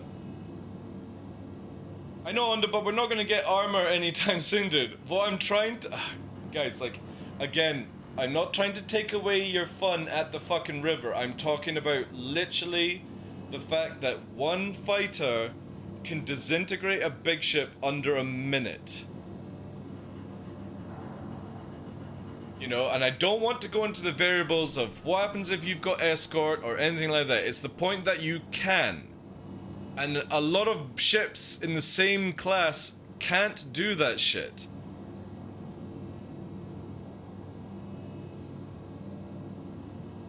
Ares got dumped so hard. Yeah, again, I don't know where they're going with the Ares. It might be just something that they want to put to the side just now and come back to a later time.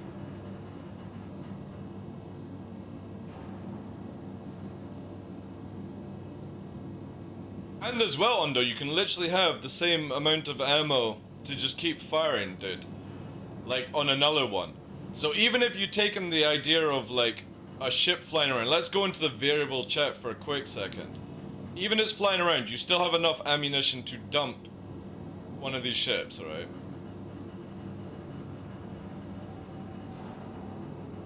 We're not talking about 30 minutes though, Ondo. You know? And yes, I do think that is stupid, but we're talking about current gameplay of under 40 seconds. Gone in 40 seconds is what it's called now. That's what Star Citizen is. Your big ships are gone in 40 seconds. We'll get fucking, what's his name, to star in the movie. We'll bring him back. Not gone in 60 seconds, gone in 40 seconds. And then, if you're able to destroy... Again, this is where I'm going with it, Ondo. If you're able to destroy a Hercules in 40 seconds with one ship, what the fuck is a Vanguard going to do against this? What the fuck is a Freelancer miss? You can't have my shoes. I need my shoes. I mean, you need shoes probably more than I do, but... I don't know. That actually sounds like what's his name? Super Mac Brothers. It sounds like Super Mac Brothers. But I muted it for the second.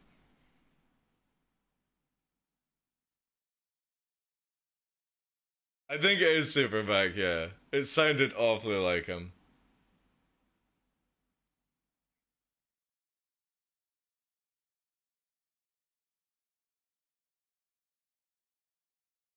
It's a prime example, Ondo, of a ship that has a lot of HP for a big ship. Because if you look at a 600i, you can kill a 600i in 10 seconds, Ondo.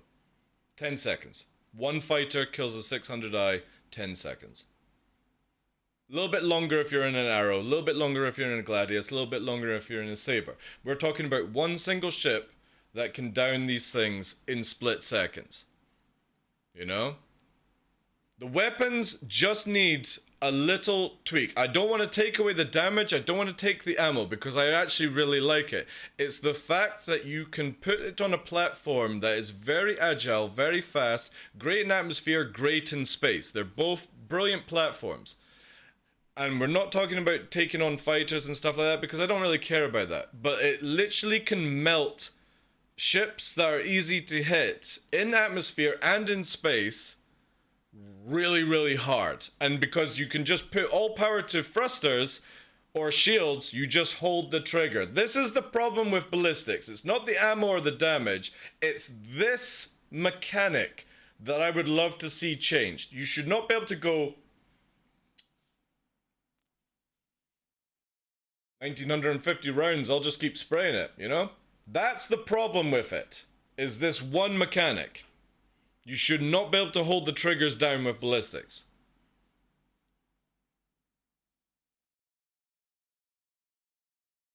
Because then that would actually up the time to kill, basically.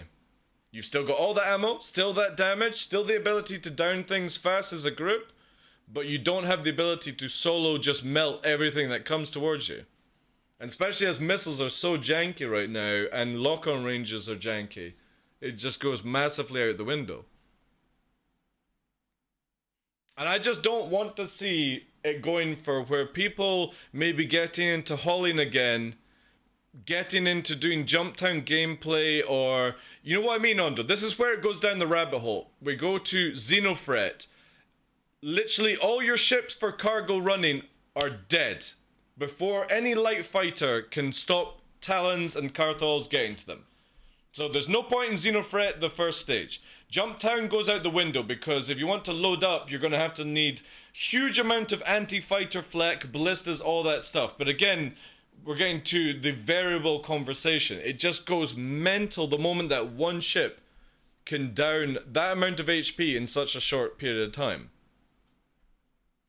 What time would be a good one fighter versus a huge ship, or just limit? Well, again, you can go into different sort of... That's fucking cool with the red lights on the feet. I'm interested how you actually do that. Ah, God, seriously. Do you need attention from mummy, do you?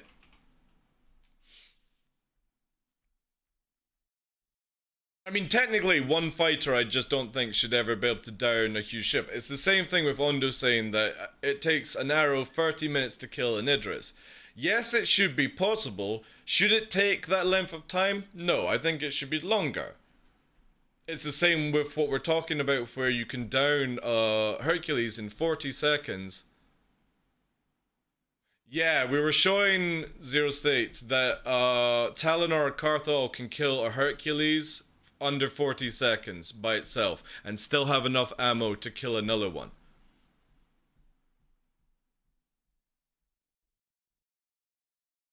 Which makes the Ares completely obsolete right now. Which means that why bring a big ship like a car? Say you're going to do Jump Town, right? It's not torps you're worried about or a bomb dropping on you. It's some guy in a fucking Talon rinsing your ship before anyone can do anything about it. And the argument is, well, people just bring more escorts. I'll just bring more Talons. You know what I mean? You can't go into the variables of what if at the situation. Every scenario is differently. I'm talking about, like, literally if it takes 40 seconds to kill Hercules, yes, it's not moving. The Carthal's not moving, but it takes 40 seconds to do with still enough ammo to do it all over again.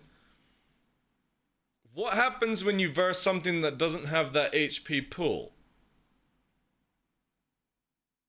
And again, not fighter versus fighter. Before anyone comes in saying, oh, you know, it'll destroy fighters. I don't care about fighters. Anyone that flies Arrow and Gladius know that you can kill Talons a lot faster than these guns can kill you in certain scenarios. Let's not even go to fighter versus fighter. We're talking about one person, one ship, melting anything that is slower than it. Yeah, I think overheating would be a fantastic mechanic on ballistics, Mr. Beast, because, like we were talking about, if you have actually used XGA like 1s, the distortion size 1, or any cannon size 1, there's a little yellow bar that goes up and prevents you from just continuously firing kind of situation. If they added that to ballistics, it means you could keep the damage, up the ammo on all ballistics, so make like shredders and stuff have 1,000 rounds, 2,000 rounds, however you want to go, but you just can't continuously hold the trigger, which is what would actually balance out a lot of ballistic weapons. Exactly, Zero State. Exactly. But the funny thing is, everyone that keeps telling me differently, Zero State, is using the Talons to melt bigger ships, and they think that is fine.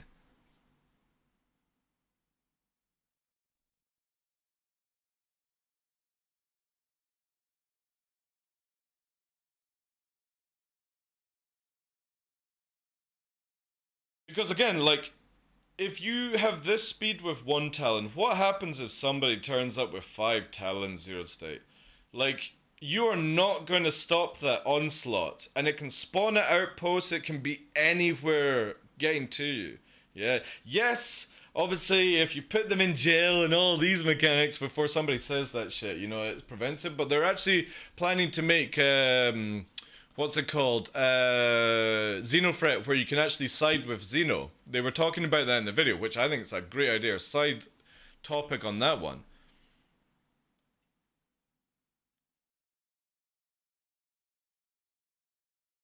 I know, Undo. I know. I don't know why it's not been added in. I really don't. Because it would be cool to just...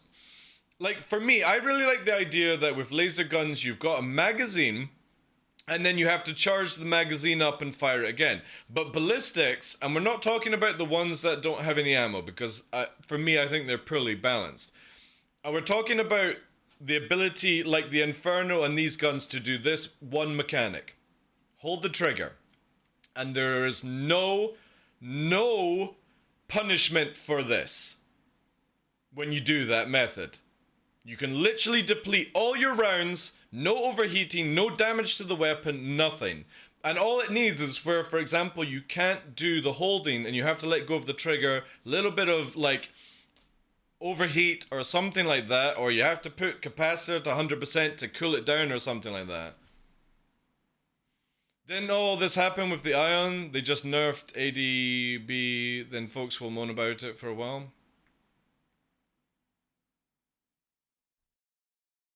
Yeah, I mean, that's probably what will happen, Graphic. I'm trying to find a reasonable solution to ballistics. Like, I don't want to see ballistics always nerfed into the ground. That's not a good way to play the game. But the idea that one platform can literally melt a big ship at that speed, there just needs to be a simple mechanic. And I think we could all agree that putting an overheat state into ballistics and upping the ammo would be great fun for everyone.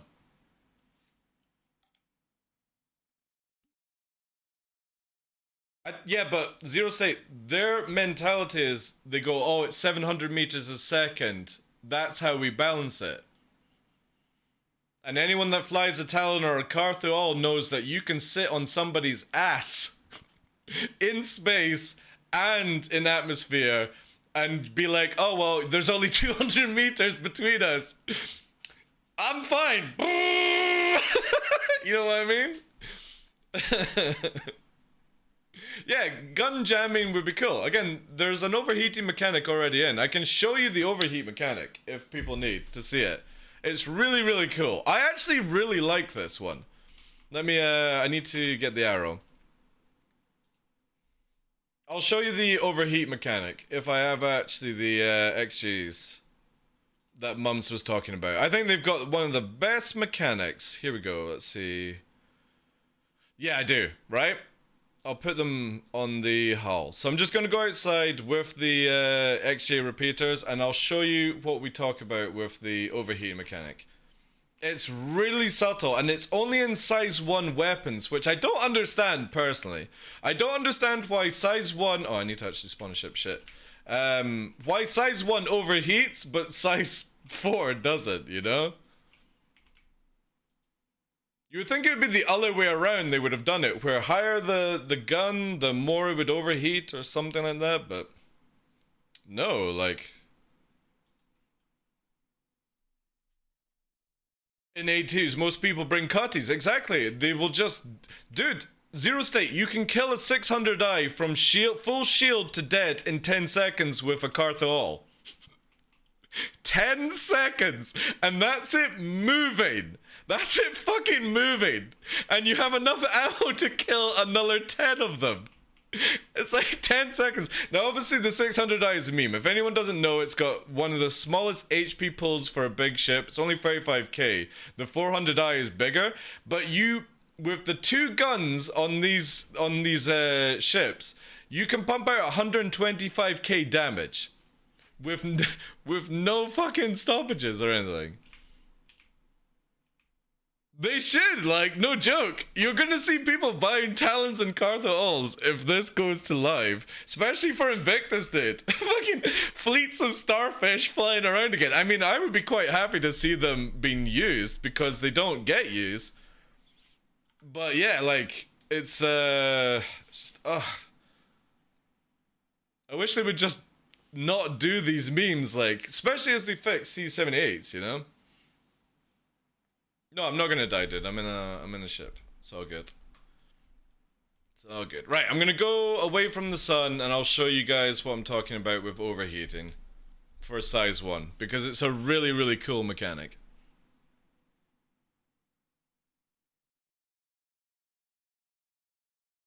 Sig is working on the overheat mechanic. No, Spartan, it's already in the game, dude. It's already in the game. I hate to bust your bubble. I'm literally about to show you the overheat mechanic. It's in the game. It's just only on size 1 guns. Right, so I'm gonna face this way here to give you guys as best as we can. I'm gonna stop the ship. I'm gonna put all power to weapons. You are going to be looking at this small bar underneath because this is Spartan where the overheat bar is. Just to tell you that. You don't see it in... So here's the ballistics. I'm gonna get me show. Ballistics. See how the bar's going up? So again, I'm gonna have it where it's like there. See the bar going up? The yellow bar, that is overheat. Size 3 does not do this. Size 4 does not do this. But I can actually deplete all my rounds before it ever cooks the gun. Which means that there's not enough ammo before you overheat. However, with the 91 shots on the XJ1, look. Size 1. Yellow bar's going up. Warning, weapon system overheating. Weapon system overheating. Now I have to wait for it to cool before I can fire. That's how you stop ballistics from being memes. Just put that mechanic in. System overheating. Because if I go now, can't fire. Now I can. Warning, weapon system overheating. Put down ballistics and give everyone 2,000 rounds on every ballistic machine gun. Game's balanced, baby. We fixed ballistics just on that one little thing. It allows you to use ballistics, but you can't hold the fucking trigger and deplete all your ammo with 0 repercussion. And again, only on size 1 is it so dominant. Warning, weapon system overheating. I can't fire. Now I can. Size 1 is the gold standard, mums. No joke. It's beautiful. This is gorgeous. I would love to see this in all weapons. All sizes. You should not be able to just hold the trigger. There should be... Oh, shit. There should be some sort of punishment. And you can clearly see... Oh, God, can you just... Can I do it with... Oh, right. Can I do it with left click? Wait. Let me see if I can swap these out. Just to make it easier for people to actually see. 0. Put that there. Alright. Nope. I turned them off. Like a doofus. Let's see if I can do this so you can see. No. I can't fucking press it there. Again, that's the easiest way.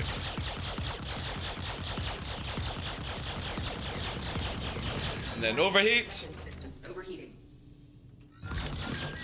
1's only firing, 2's firing. See what I mean? You literally can't hold the trigger unless you actually have some discipline.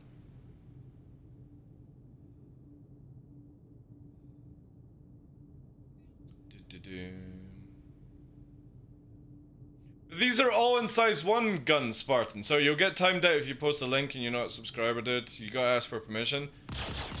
All size 1 guns behave like this, dude. Size 2 has a bit of the mechanic and then it's lost in size 3 and above. This would literally fix ballistics for like size 3 and 4. Is add in the yellow bar mechanic, and yeah, it would be. It's sick, man. It's so good.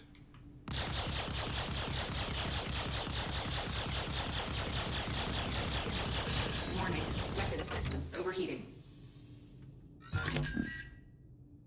Yeah, I know they disable it, dude, but we literally have all size 1 guns behaving like this, then it moves into size 2, where it's a lot more lenient, then it's gone from size 3 and it's gone from size 4 and above. All they have to do is just bring it back, and that literally allows you to have like 1,500 ballistic rounds in a Scorpion. You just can't hold the fucking trigger for the whole bullet amount.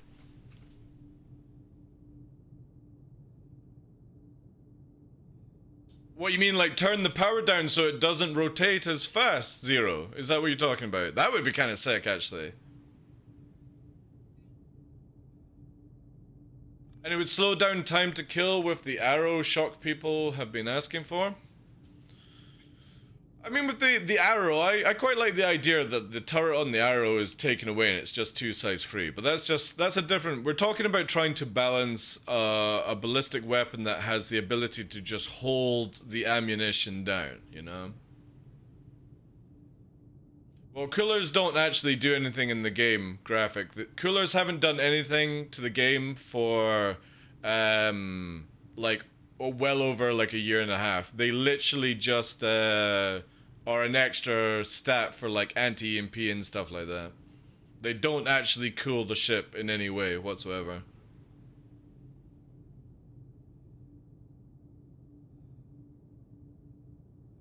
Yeah, it would be kind of cool, because who mentioned heat sinks? Where like you basically get to full and then the weapon would eject like a heat sink to cool it down? Warning, weapon system overheating. That would be cool. But obviously the mechanic's in there. It'd just be nice to see it on the bigger weapons and up the ammo, you know? I personally don't like the idea of 295 rounds in a Scorpion. I like the damage, I like the but I would rather have an overheating punishment mechanic in place where I can't hold the trigger for more than a few seconds, and then CIG give us plenty of ammunition to have fun with you know? You'll still eventually run out of ammo, and they could just make it the same damage, or just slightly more damage, I suppose, than lasers. Depends on how they want to do it. But a nice, easy fix for ballistics is whatever these size 1s are doing, just add that to ballistics. Weapon system overheating. So I can only hold it for that length of time.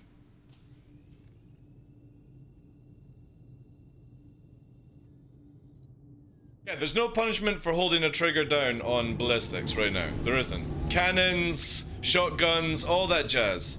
It's all just hold it down till your ammo's gone.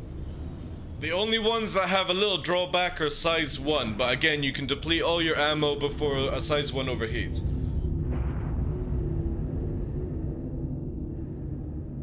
And I just don't think it's that difficult a mechanic. If whatever is happening in this, all the size 1 guns, couldn't you just copy it and put it in size 2 and 3? And then up the ballistic ammo on ships, which helps with turrets as well to have anti-fighter flak. I personally see it as a win-win. Just make it where one ship cannot hold down and just deplete all its ammo like the Inferno can, the Talon, Cartho all. Anything with these size 4 or 5 weapons.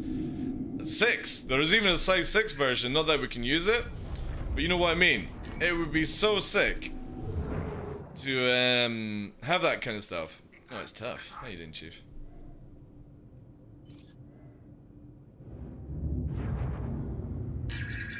I think that's my idea of where I would love to see ballistics. Ballistics are back on the menu, but you have a slight punishing system that prevents the full use of holding the trigger down, where everyone is just, again, if you go full ballistics on a Talon Carthol, you just put all power to engines.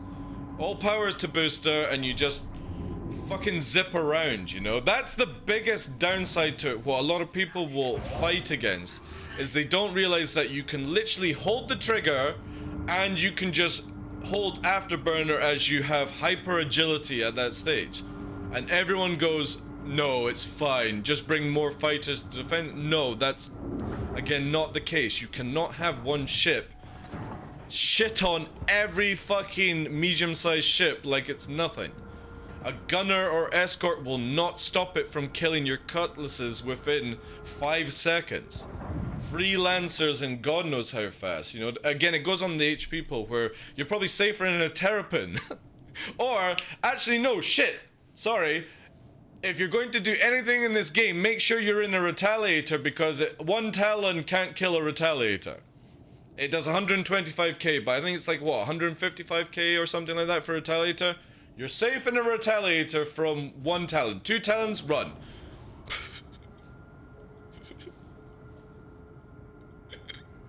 What's the ammo on the Cartho all with ballistics? 1950 P-Bot with these guns. And it's annoying because we've got Revenants, and again, they're useless because they've got the only like 200-ish, 300 rounds or something. The biggest issue is that these weapons have 1950 rounds. And CIG say, oh, but it's 700 meters a second. That, like, sorry. You're putting on a Talon and Carthol platform. It is hyper active fighters. It's not like you're sticking on the back of a Freelancer or something like that, you know? That would make more sense. But you're putting on fixed assist ballistics with 1950 rounds on a ship that is hyperactive. And I would just rather they balance out all ballistics and then allow, like, you would have your big, these ones would do more damage for bigger ships, and it would be like an autocannon at that stage, and then you could have Talons and stuff with Revenants for anti-fighter, and then you could have arrows, you know, with ballistics as well. It's just one-sided of the coin. 78s are useless in 317 P-Bot. They're useless. They literally don't do any fucking damage. I fired like 7 rounds times 2 at a Gladius, and the Gladius was just like, you can't do shit to me with these weapons anymore.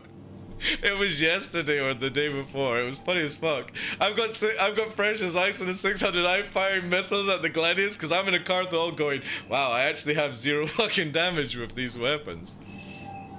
Welcome. Please visit the ASOC vehicle retrieval system. Talking about the new Gatling guns, these ones. Sorry, these ones here. So you know how you get them on the Redeemer? They are the size 5. CIG have brought out a size 4 version, which has 1950 rounds per gun, 700 meters a second, which is fine, right? These are the size 5 versions that you get on a Redeemer, but there's size 4 versions now. So 1950 rounds, 700 meters a second, just like their big brother and the size 6 version. The difference is you can put it on a Talon and a Carthol, and 700 meters a second means fuck all to these ships, because they literally go to your windscreen and go, hi, hi, no desync anymore, yee. And it kills, one Carthol can kill a Hercules in 40 seconds.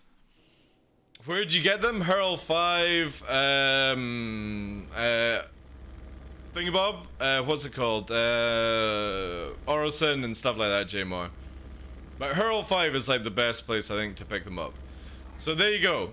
1950 rounds, just... And the moment that this thing dies, right? I'll try and pause it at the exact time it dies.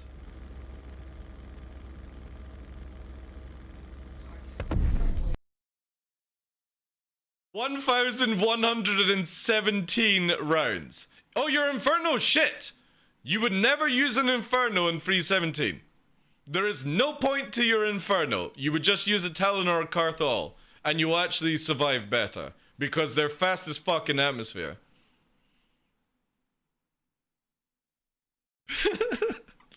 You've still got 1,107 rounds. out of 1950. And this is a car to all, you know? Again, before people go, oh, but the ship's not moving, it doesn't matter. It's the fact that one ship on barely any ammo can just disintegrate this. And this is a Hercules. What the fuck does it do to your Cutlass? What does it do to your Vanguard? What does it do, you know, when you've got multiples against your Hammerhead? They will disintegrate you before you can do anything. And there's no one or any skill level of any pilot that says, oh, we can protect our ships. No, you fucking can't. No, you can't. They will kill your big ship before you can do jack shit, even if you've got a swarm of fucking arrows. Because they're just, you can have them as suicide lemmings where they just literally blanket off with noise, drop flares and just go, oh, right, well, your big ship's just melting, you know? We're stuck in your face kind of deal.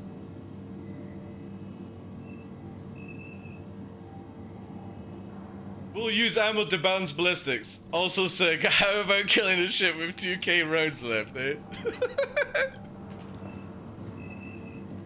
Again, like, it's one of these meme things where it's overboard. And I think the simplest thing is, as we've discussed, bring in a heat jam mechanic to ballistics, which means that CIG don't have to balance around ammo. They just balance around stoppage times where you can't hold the trigger. And I don't know why they've just not done this personally, because I feel that would be a much easier thing for them to balance, is give every machine gun 1500 rounds or 2000 rounds, make it where it's, you know, the damage up makes sense depending on the size of weapon, but just make it where you can't hold the trigger down, you know?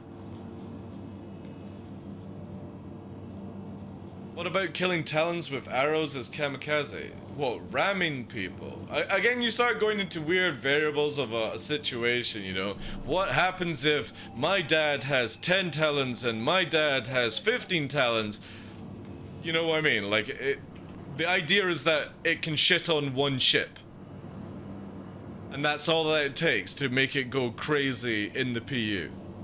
Caterpillars. When you're doing your cargo run as caterpillars and you see a Talon, you might as well just self-destruct. You ain't getting to warp before that thing kills you.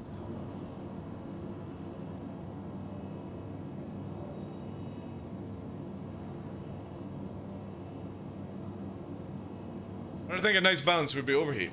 And I would love to try it out if CIG would be like willing to test it on us. Vehicle retrieval system. Or just make arrow cam. No, well, we don't really want to enforce or start making it where you have what's it called? You don't have like people just suiciding all the time, you know? We don't want to go down that rabbit hole. I mean, yes, it is a valid tactic if somebody wanted to say to me, you know, suicide ramming in combat is a good way of doing it, but again, let's not make it where that's what you should do, you know? Yeah, Skylar, I would be completely happy with that. But then up the ammo. You know what I mean? Up the ammo. Don't make it where it's only 290 rounds and that mechanic. Make it where you've got like 1500, 2000 rounds. That's a generous amount per gun. Great for turret gameplay. Because again, turrets won't just be able to hold down kind of stuff, and it means that, say for example, you're in a freelancer and you want it to be a little bit more scary towards somebody, you would have ballistics to, you know, you're still not going to be able to kill the fighter, but if somebody is spewing ballistics at you and they've only got 290 rounds, you just go, alright, we'll just wait till they run out and let's start killing them now, you know what I mean? But if you're like, alright guys, fucking warp, I've managed to get it off for a second, kind of thing. Please, will you fucking warp? What's the warp button, guys? You know what I mean? Then that's on the pilot and the gunner and shit. But again, I'm looking at it from where you can have that kind of gameplay loop. Yeah, exactly, mums. Exactly. Can you imagine if you could actually use Gatling guns, you got 2,500 rounds, but it overheats, you know? like the size 1 guns. I think it would be chef kiss gameplay, because we could finally use ballistics again. People wouldn't complain about them too much because, again, we would be going into this sort of burst mentality, trigger discipline, but you can actually be like, alright, well, I've killed 1 person with my 250 rounds. Time for me to leave, guys, you know? Do you mind? I know we were in the middle of a dogfight, but I'm going away now, you know, kind of thing. Gotta reload. But it could be like where you kill less speed, but you're fighting again and holding it, you know? It would be really, really cool. And then it would stop this whole nonsense with these size 4. Because again, I'm not upset about the damage or the ammo. I'm upset that it can literally just hold the trigger and deplete a ship with no negatives. That's a big, big problem, I feel.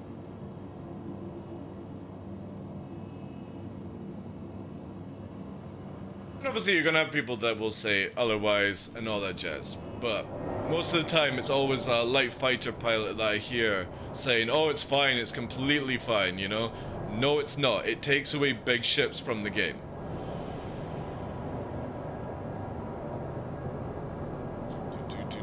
Yeah, but again, if you change the holding trigger mechanic, Flying Wombat, for weapon ballistics that have like only 250 rounds or something, you have to up those rounds. So rounds should not balance the game, in my opinion. It should be just trigger discipline. It would be so cool. It'd be really, really cool. I would love to be able to I should try and figure out a way to advertise this on Spectrum without too many fucking dads going crazy about it, you know? Well, we know that, Murdoch. We know that CIG are trying to get balancing out. It's not anytime soon, so I have to be, like, respectful to, like, Yogi and the team. They're trying to get certain things out, but there's a lot of cheese to sort out in the video game, and the guys do a wonderful job, like Kay Winter and stuff, do as best as they can. It's a lot to do, though, to try and fix the game mechanics, you know? But I just don't understand how they want to... You know what I mean? It's the argument of, it was fine on a size 5 weapon because it was on a big ship, but you've now made it where the big ship is obsolete because you would just bring a Talon and a Carthol now to do the same job that the size 5 were kind of doing. And we start going around that bad circle again. CIG sort ballistics so that they're kind of pushed to the side. They're not that good for just now. I mean, they work, but they're not that good. They make the Redeemer gun for whatever reason. And then they're like, alright, okay, we'll put a size 4 version of the Redeemer, but 700 meters a second is fine, but it's on the most agile ships in the game. It's not like they're putting it on a fucking... to be honest, you can put it on a Buccaneer. I don't even know why I'm laughing. You can put one of these guns on a Buccaneer. You can put 2 on a Hurricane. It's the problem is that you're putting it on the most agile, speediest ships in the game. And we go back to... not attrition memes, but do you guys remember when attritions were broken? And they could melt big ships? Kind of deal. I'm not talking about fighter versus fighter kind of situation, but remember when attritions bypassed shields? And they did like the crazy damage buff when they overheat state, and you could melt big ships with it. That's what it feels like with these guns. Like we've gone back full circle where they're bypassing the shields and just melting big HP pools and all that jazz.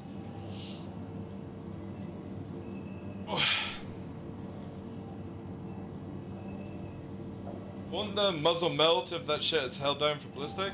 If you're talking about real life, the tolerance on some modern day machine guns are insane. Think of an A10, for example, Buff Wombat. An A10 has the ability to burst different amount of rotation. I'm not an A10 like fanatic, but I know that you can actually set it to rotate a certain amount of bullets, and you can change like the RPM on it, depending on the scenario, if I'm correct. Somebody can say I'm talking shit, but I'm pretty sure you can actually customize the gun.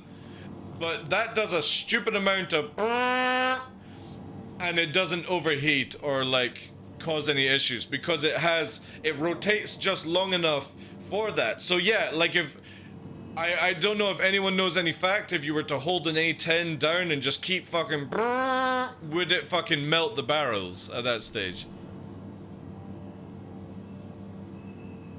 Right, okay, there we go. Murdoch's got it for me. So yeah, I just don't understand why they just don't put that into Star Citizen. It'd be kind of cool, to be honest, if an engine stalled under the output of a ballistic machine gun.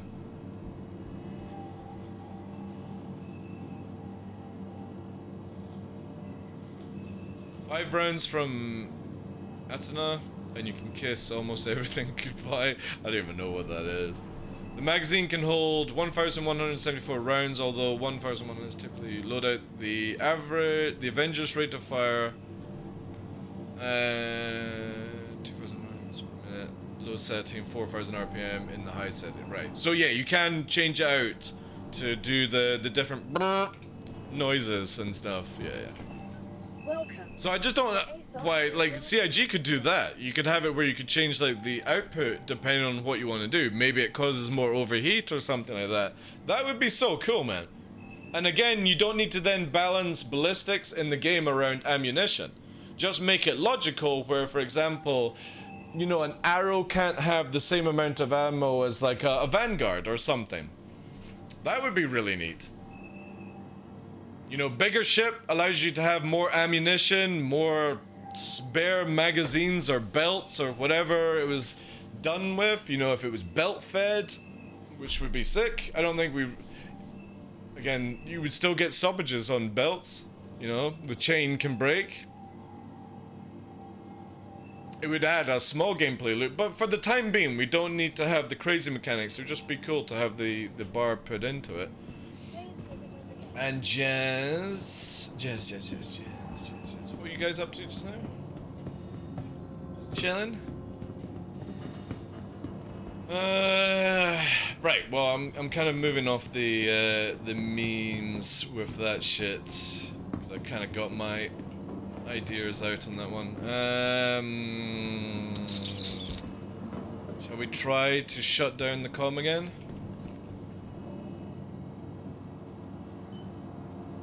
Yeah, go and get some cards, all that jazz. And we'll do this again. Let's just put the full meme setup on.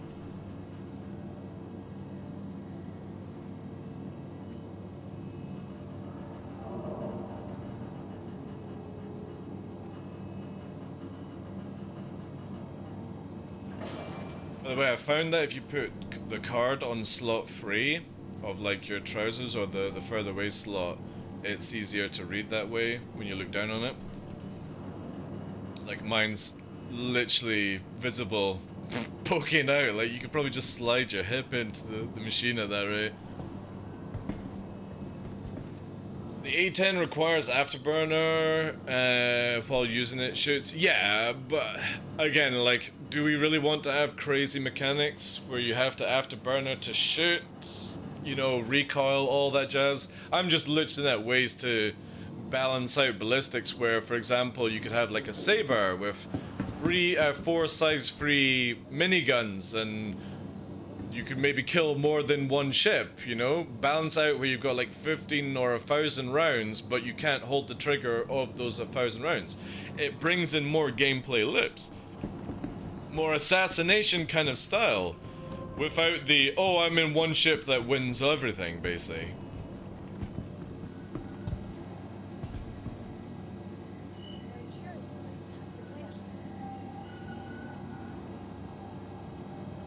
The A10 doesn't have afterburner? Does it not? Really? Interesting.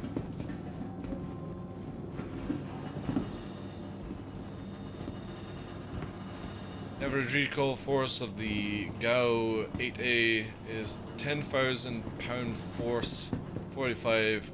Is that kinetic? which is slightly more output of the A10s to... Ooh. Juicy. I mean, the A10 is a bit of a monster, like, when you think of it. Kiloneutron, alright, okay.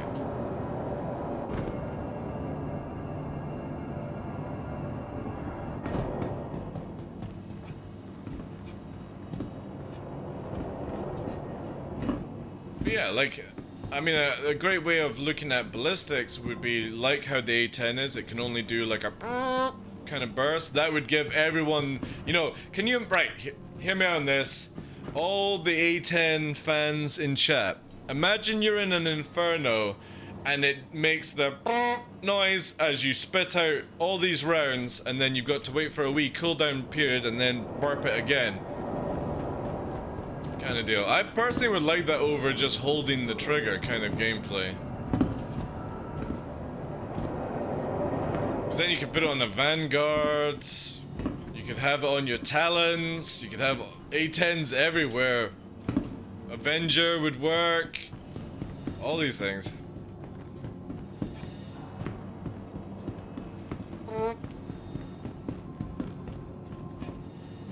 Yeah, exactly. And they could even up the damage, I suppose, at that stage if you're not able to hold the trigger, so...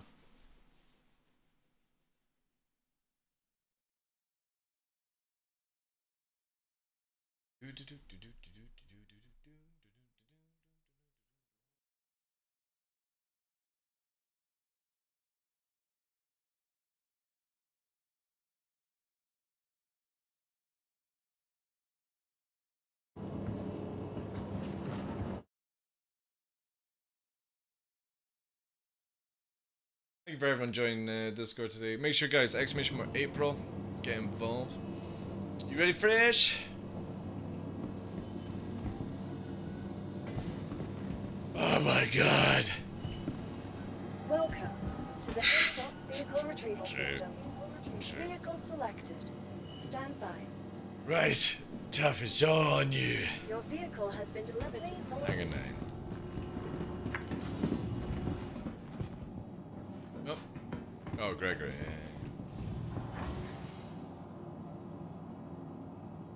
Hey. Oh, it looks like it, but no. If you say my name 3 times fast. Was it like Candyman? Indeed.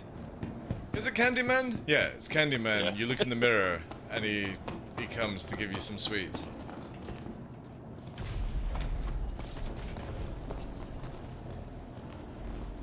I think jamming is a bit overdoing it, but overheating to get the player to stop shooting. Yeah, very basic idea. We've already got the mechanic in. It'd be kind of cool. Kind of cool to see it. At least test it anyway, Murdoch, you know what I mean? Like, CIG could basically take Revenants or something like that and add the mechanic to it and put it out in a PTU patch and be like, what do you guys think of this? The Beetlejuice. Man, I've not seen Beetlejuice in a very, very long time. Such a good movie. Great, great movie.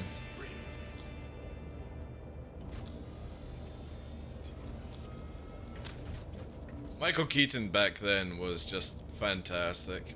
Best Batman in my opinion. And yeah, he's a really good actor.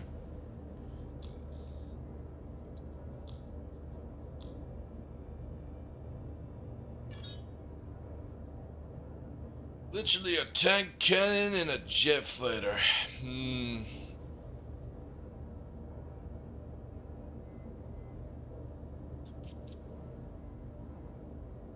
Have you seen the new Batman? No, I've not yet. I have heard it's really, really good. Yeah, I was expecting Robert Pattinson to do really well. I know, like, a lot of people meme on him for his sparkles and all that jazz. But, yeah, I think he's a really good actor. But I want to see the Batman. And apparently it opens, like, I was watching the deleted scene of the Joker, and whoever was doing the Joker, Jack, was really fucking dark. Like, has anyone seen the cut version of the Batman with Joker in him? The guy who's playing Joker, even though it's cut from it, is really, like, he's psychotic as fuck, man. But it's really, really good. Like, almost on the level of Hedger as well. Really, really cool. I would love to see that. Before Twilight Sparkles. But yeah, people have said that he's really good at Batman, so I definitely need to see it, but it's like everything in my life. One step at a time. Sorry? You put cannons on it? Yeah. But we don't need to, like, you're just literally gonna go out and do that shit. Bring it down. I wanna see if I only get one crime stat for holding position. I'm still crime twos. Are you? Oh. Well, you're going crime free then. Sorry. That's fine. You might be going to jail, but it's all for science. I live for this stuff.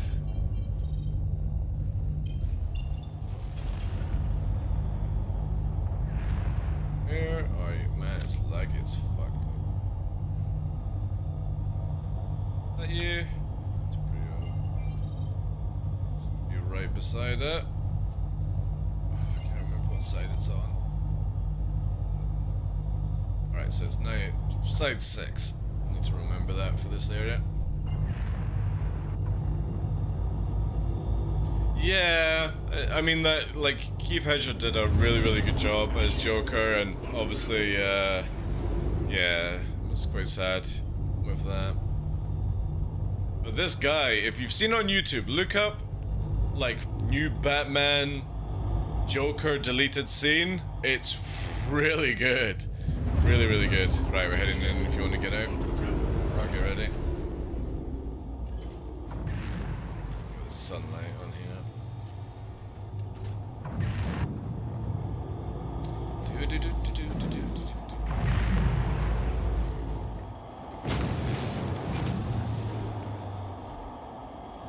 Well, I think it's like, what's his name does the Harry Potter as well.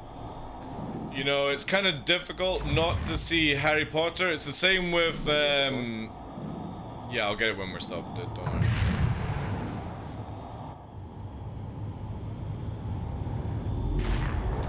Going into parking now. Give me 2 seconds. Guy that plays Deadpool. Ever since he did Deadpool, I just can't see him doing anything else now when he acts.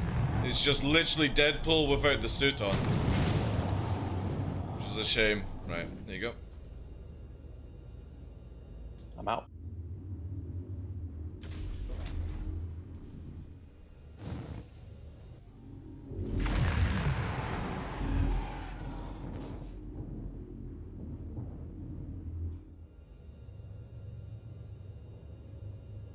Mark Hamill in the cartoons is really good, yeah.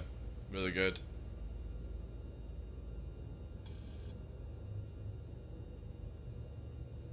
Ryan Reynolds, that's it, yeah. I literally can't see anything else apart from Deadpool now when he acts.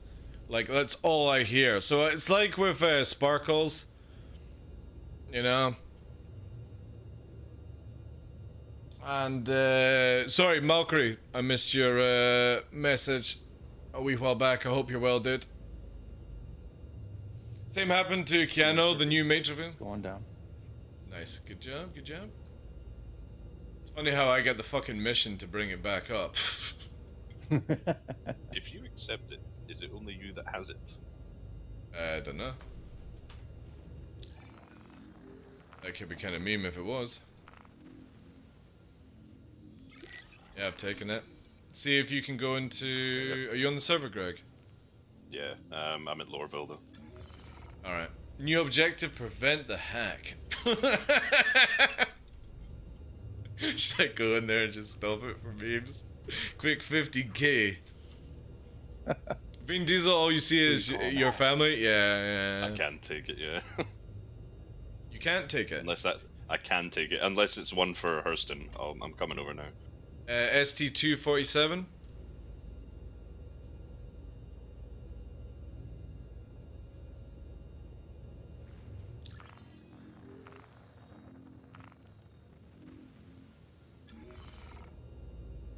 You taking the mission stops others from seeing? Alright, cool. Nope, this one's over here. Yeah, I guess you can't get it. Alright, cool. Can't wait for the next Deadpool. I'm looking forward to Deadpool 3, yeah. I did enjoy Deadpool 1 and 2.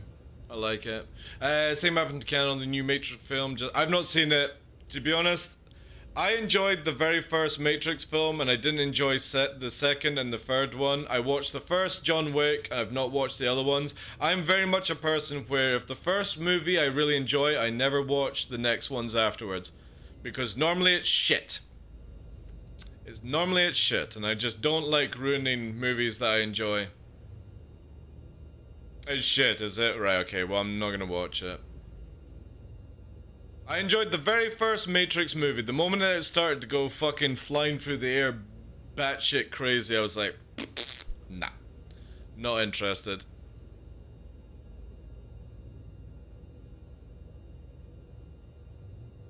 Did you watch the second Lord of the Rings? To be honest, actually, like I've seen them at Christmas time, but I'm not a Lord of the Rings fan or anything like that.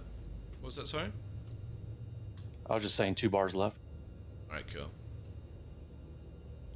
You'd miss out on Aliens. Well, here's the thing. I know this is going to cause a lot of people to maybe shout at me. I prefer Aliens over Alien. I like the Marine one, you know, where there's multiple xenomorphs and the Queen. I like that over the original. The first one. Starship Troopers, what a classic. Detox loves that movie. I really like Starship Troopers. It's that perfect comedy and stuff like that. I didn't like the other ones, you know.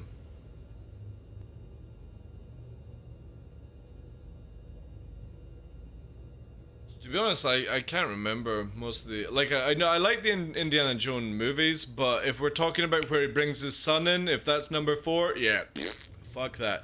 When it was only the original ones. My favorite is the one with Sean Connery. I can't remember what Indiana Jones one that is. Again, I'm just... Like, I watch these movies, I enjoy them, but I don't really, like, give 2 fucks. I'm doing my part, yeah.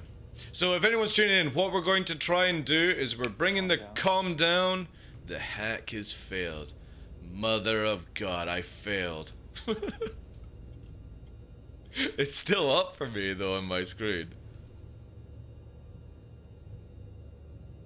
Yeah, same on mine. What? Did you press it again to power it down? You gotta log in and then disable.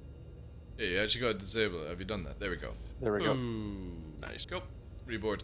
So what we're doing is we're trying Black Ops gameplay, right? And the only way to go Black Ops is to shut down a comm rate. Now we're going to go to an outpost and see if we can kill all the NPCs and grab all their loot without getting extra crime stats. Because 1 crime stat for sneaking in can be paid off. Nice. So we're going to now be menaces of society. Open the backwards. Yeah, opening up now. We're going to be menaces of society and see if we can get all that new loot without having to do missions and stuff like that and all that jazz.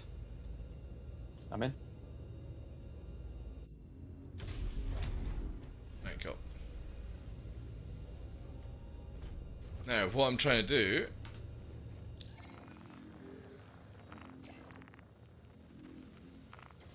Right, so I have the mission to restore the comlink.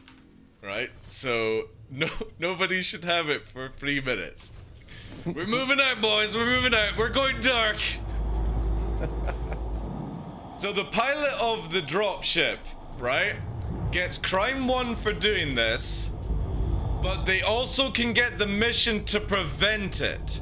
So right now, we are literally Call of Duty Black Ops gameplay, where I am the one that gets the mission. Nobody knows about this unless they're fucking clued up or watching the stream. Please don't stream snipe, we're just trying to test this for other people. You know, do it in live, cool beans, don't care then. But let's try this mechanic before you ruin it, okay? Now we're going to go to an outpost. I think I'll probably just cut it or go to another one that's in the light. We're gonna go there, and we're gonna... You got the gun spot? You're on top turret. Top turret, yep. Yeah, right, okay. I'll actually go to somewhere in the light for the testing. And we're gonna see if we can go in there, steal everything, and then get out. Get out before the comrade comes back up, okay? So that's the gameplay loop just now. Let's see if we go, okay, so, yeah, so we go to security post, Prussia. That should be a good testing place. I don't think it has NPCs, but it might.